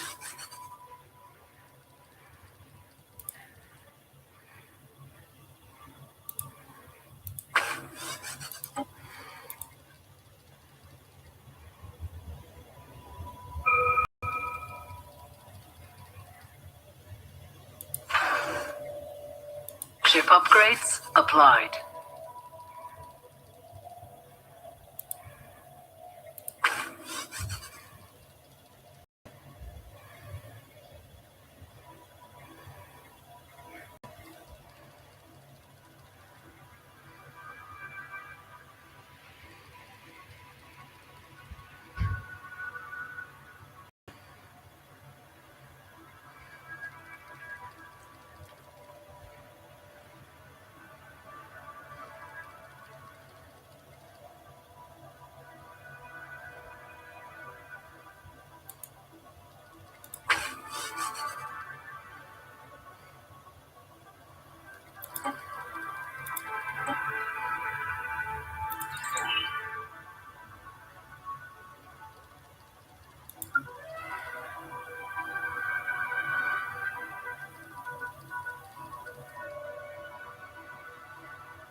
Ship upgrades applied.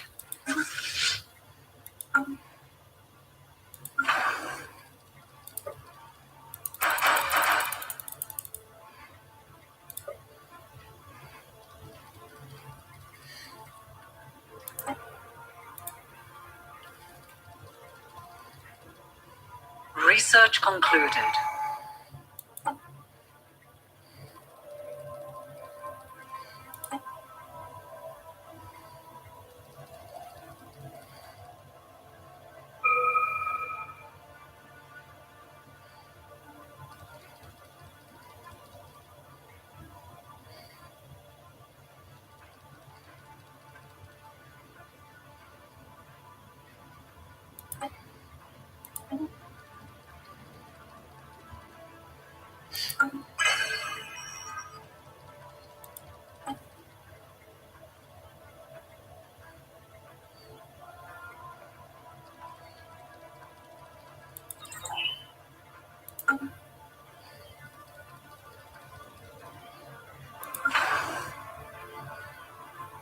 Construction completed.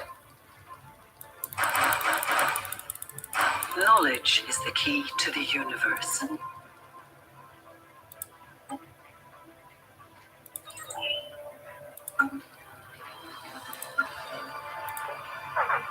Construction completed.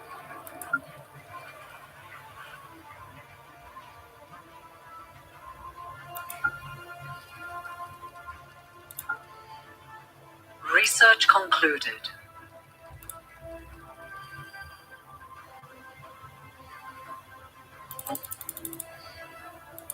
Ship upgrades applied.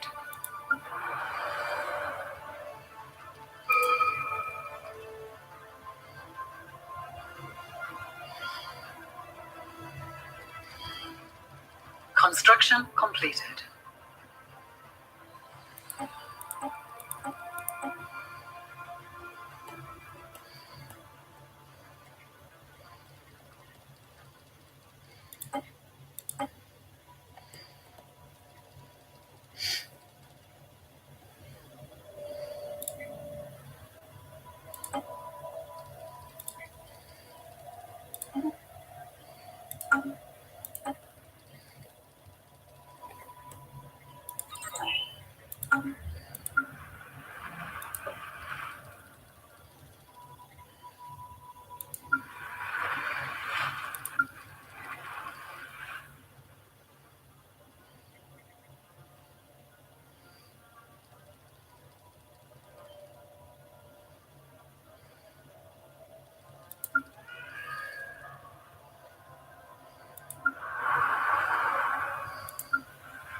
Knowledge is the key to the universe.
I have a plan for what I'm gonna do here. There's these do do two primitive civilizations in my area that haven't achieved interstellar, and one is in early space age and one is in late medieval. And I have an observation post with a passive scanner only in their orbit, and when they get to interstellar, I'll hail them. So we'll see.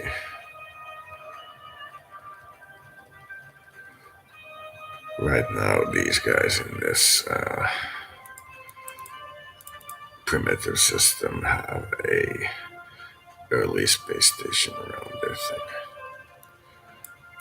I have a actual military station some distance away from them, and an observation outpost, passive observation only.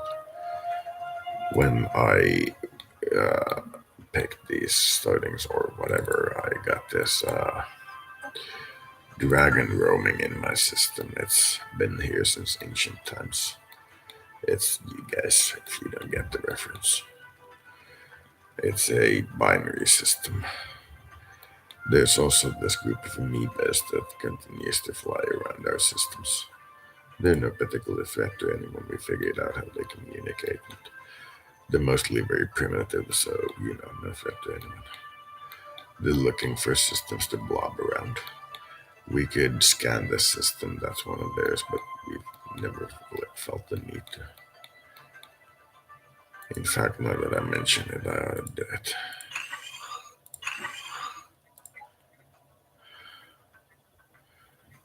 Not food processing, not cerulean, perhaps alloy. Yes, mineral production is definitely sufficient. And we are. Knowledge is the key to the universe. Many things getting built. This is a huge amount of stuff. We will in fact build.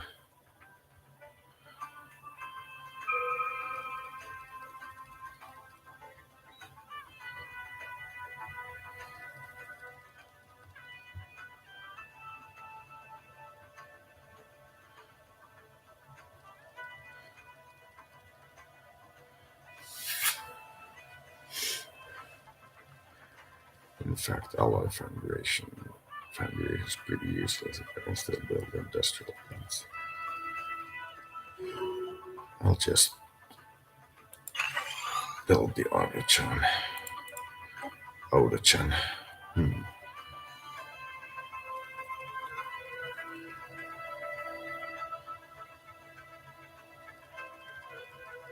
Okay. Pretty useless at this point. Okay, wait.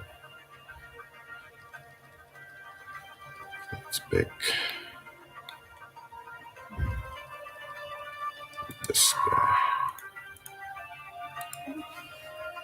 The amoeba should leave us alone. Can't guarantee it though.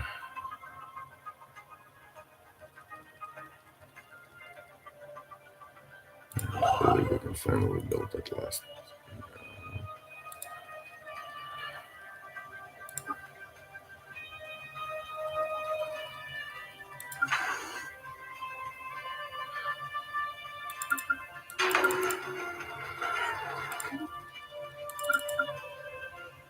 Oh, this one's a defensive.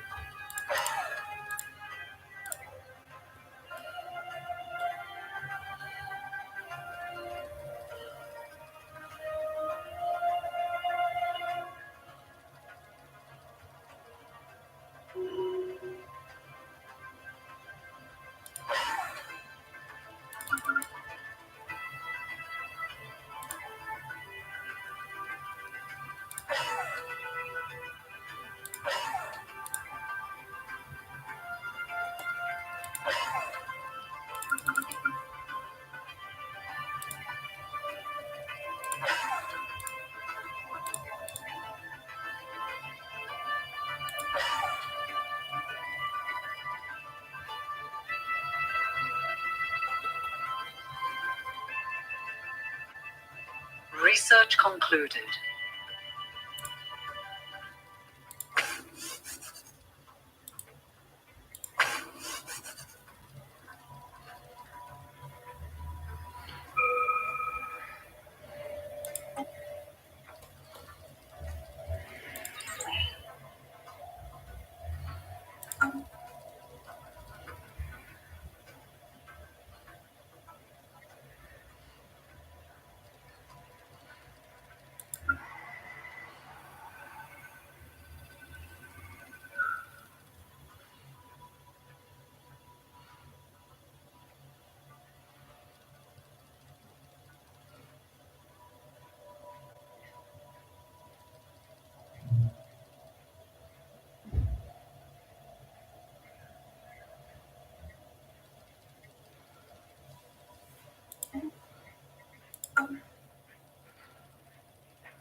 Construction completed.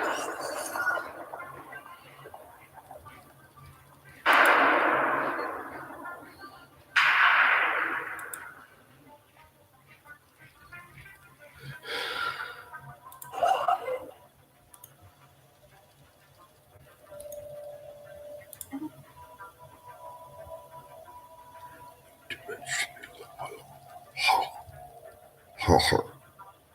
Dimensional har har. Har har. Knowledge is the key I to the will universe. pacify this galaxy. Make it into a nice park.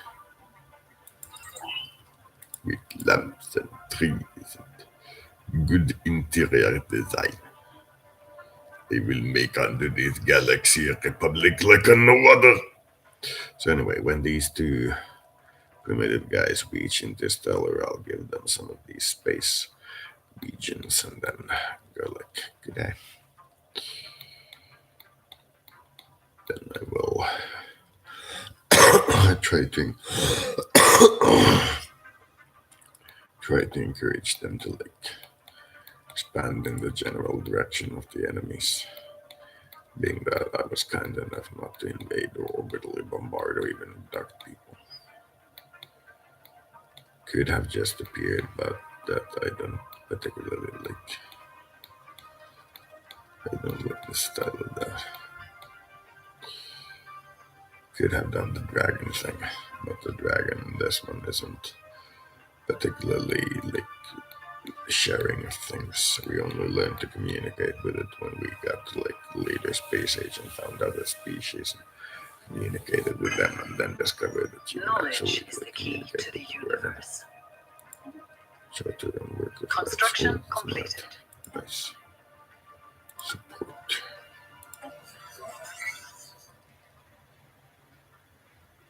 It builds.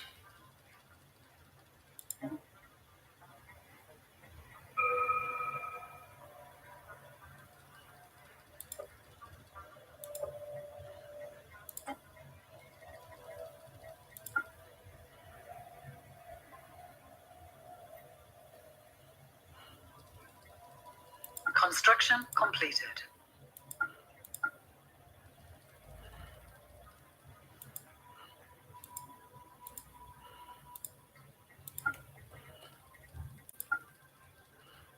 System survey concluded.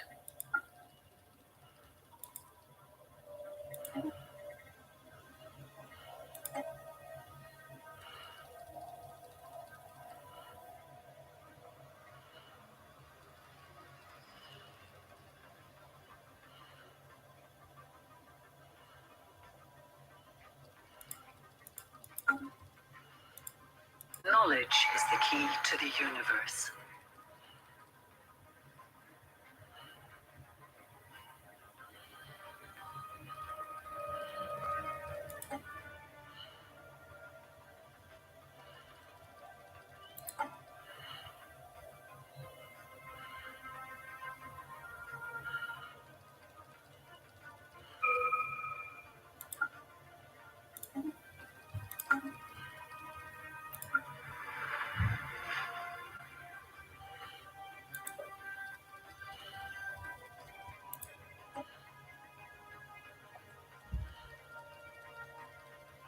Construction completed.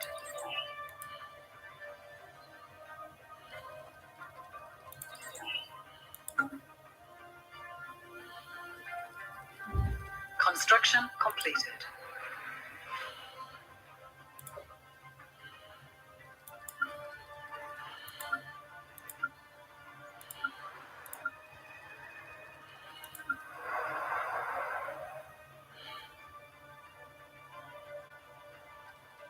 Construction completed. Construction completed.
Construction completed.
Knowledge is the key to the universe.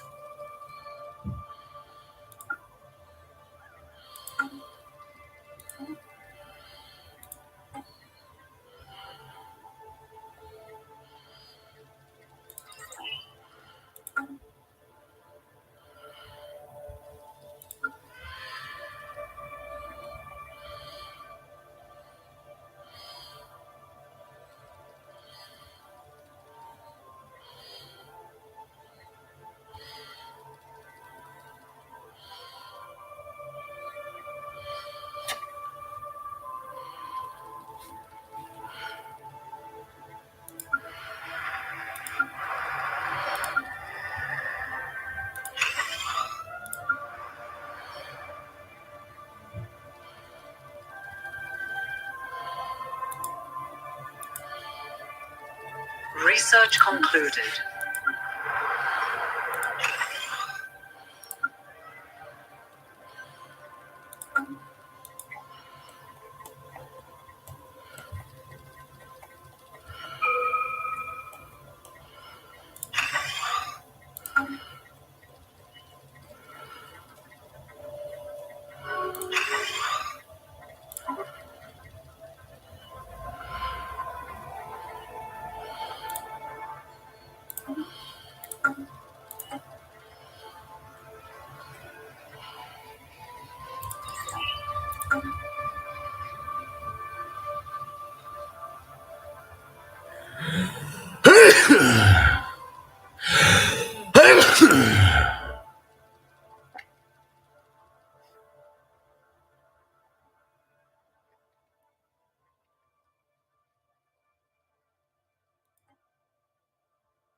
Construction completed. Research concluded.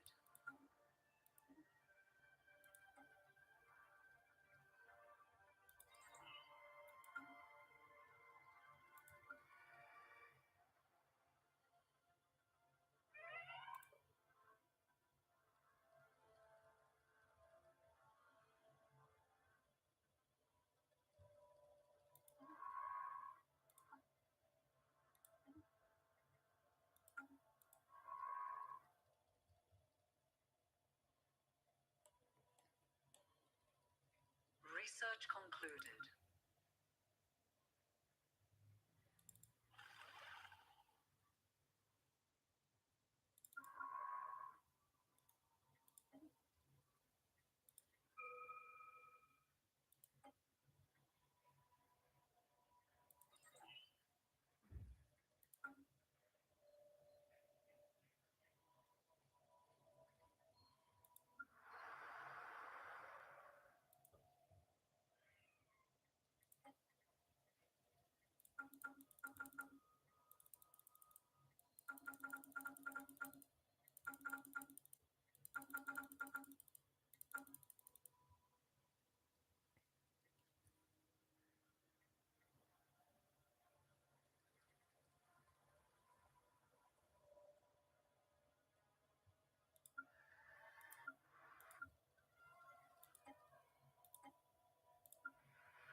Construction completed.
Research concluded.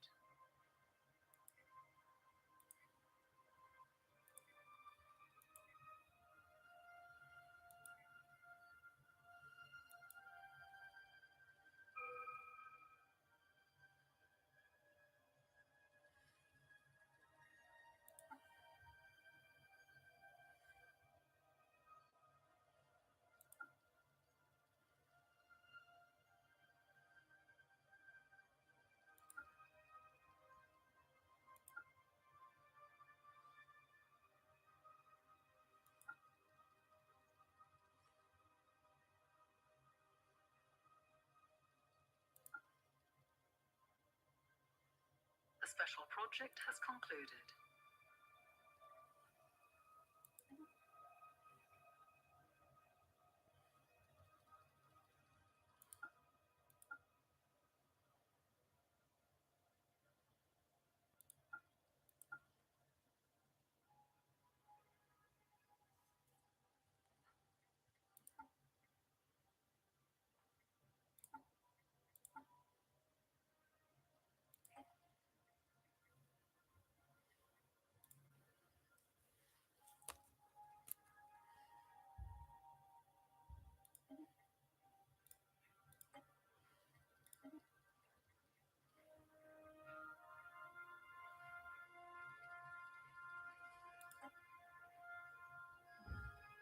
Construction completed.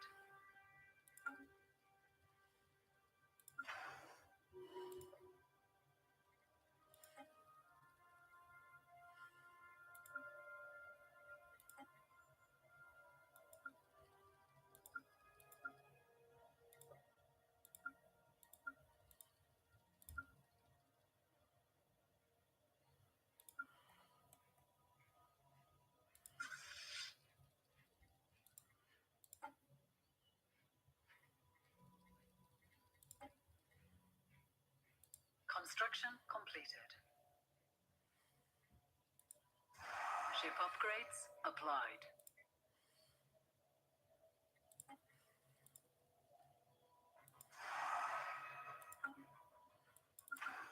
Construction completed.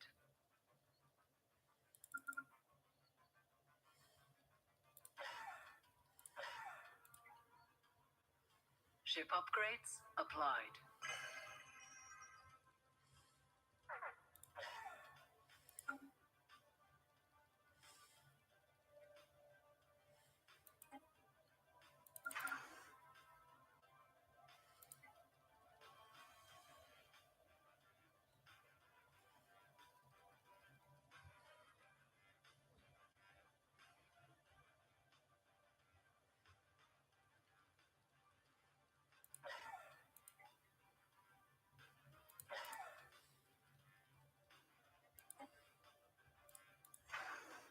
Knowledge is the key to the universe.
Construction completed.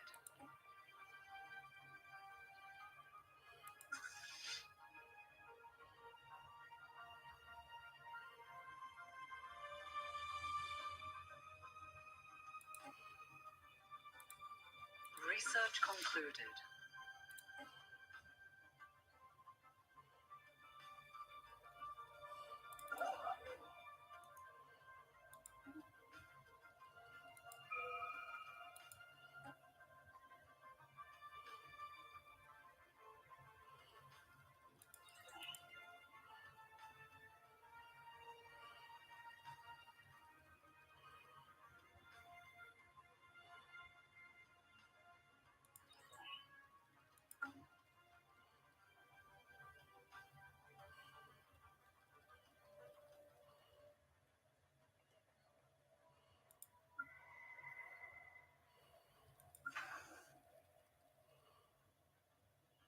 Ship upgrades applied.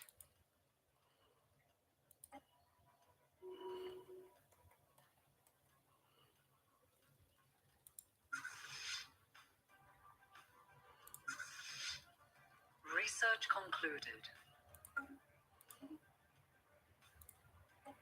Construction completed.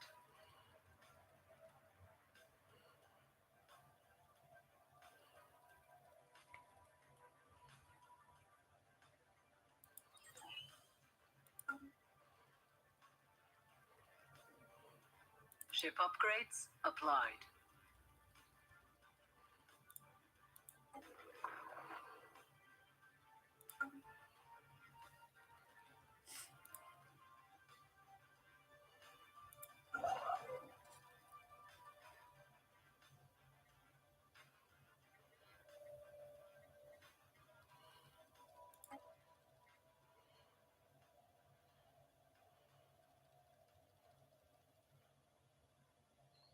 Construction completed.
Construction completed.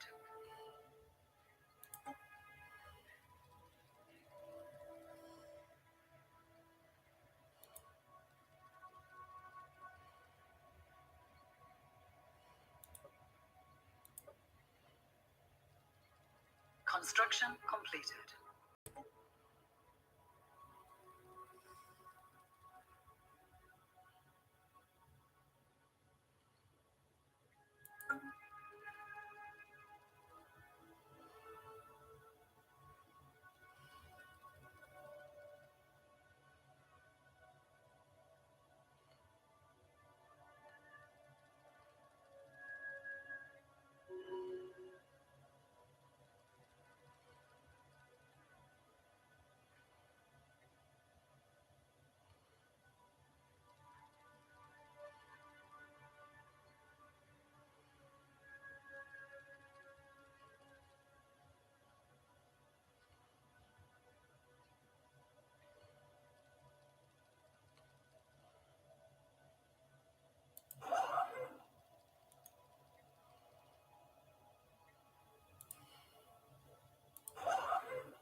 Hello, pues. Bunga. Bunga bunga. Sorry.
Knowledge is the key to the universe.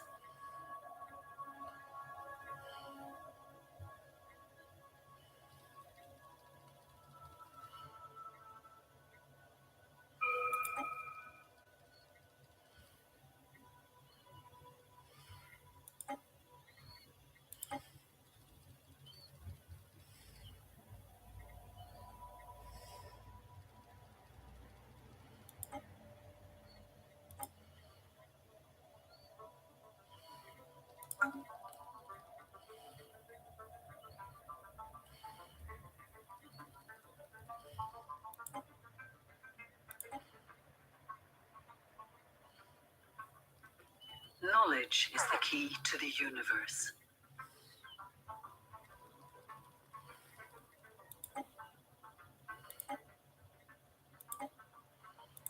Research concluded. Situation log has been updated.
Species modification has concluded.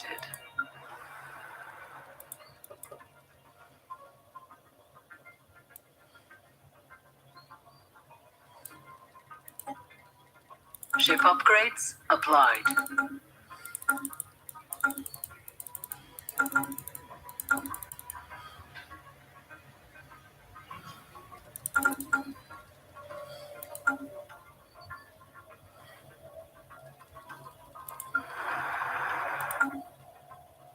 Ship upgrades applied.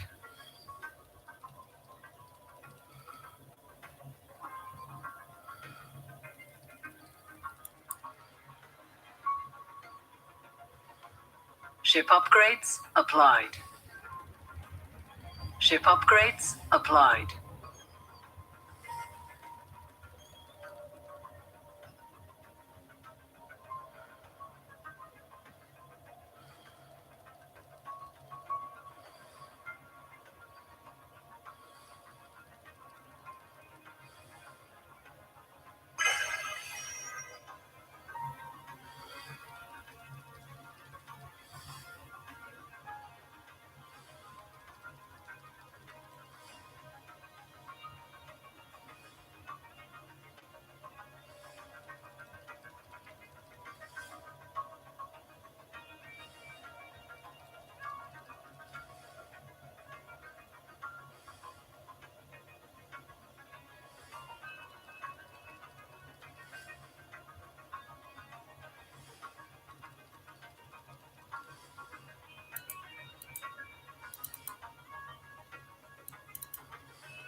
Research concluded.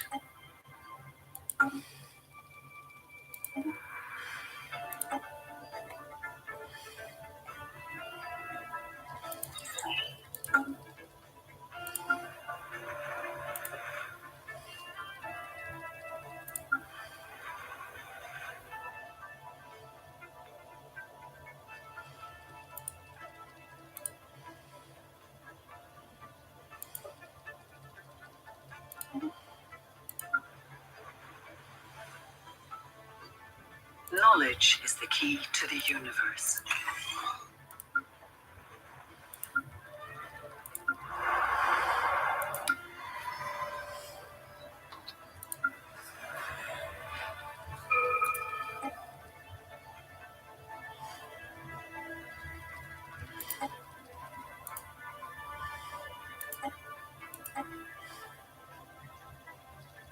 Research concluded.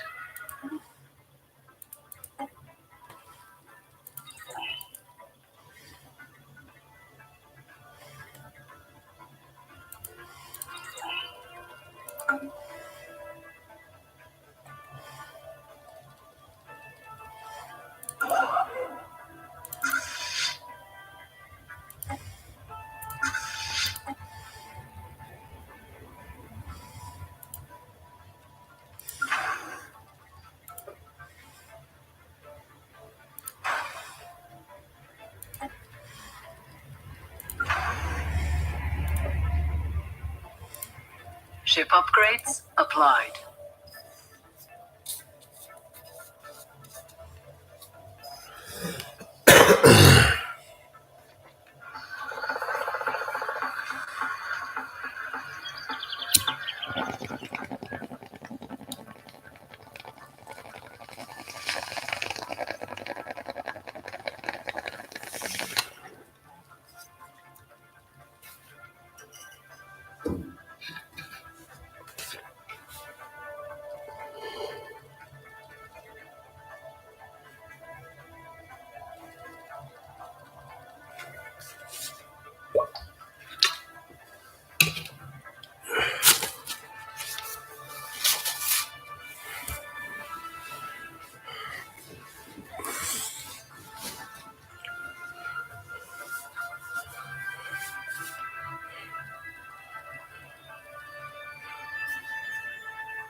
Ship upgrades applied.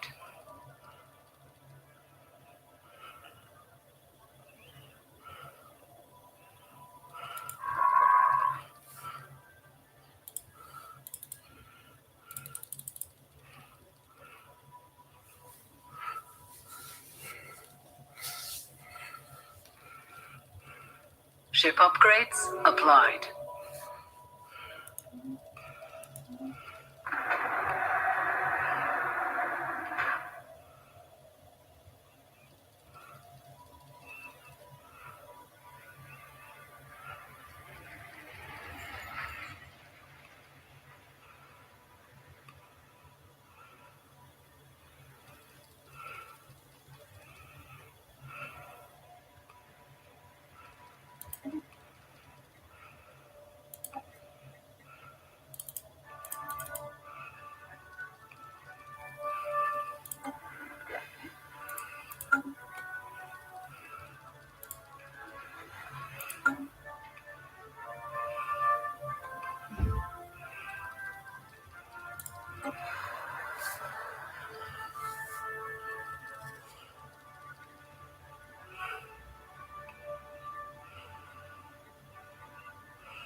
Ship upgrades applied.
Knowledge is the key to the universe.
Ship upgrades applied.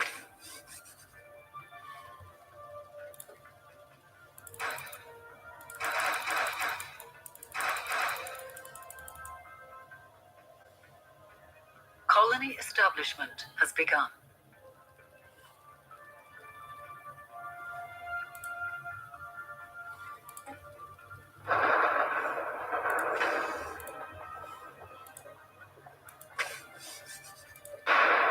Research concluded.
And I believe that's it for this episode.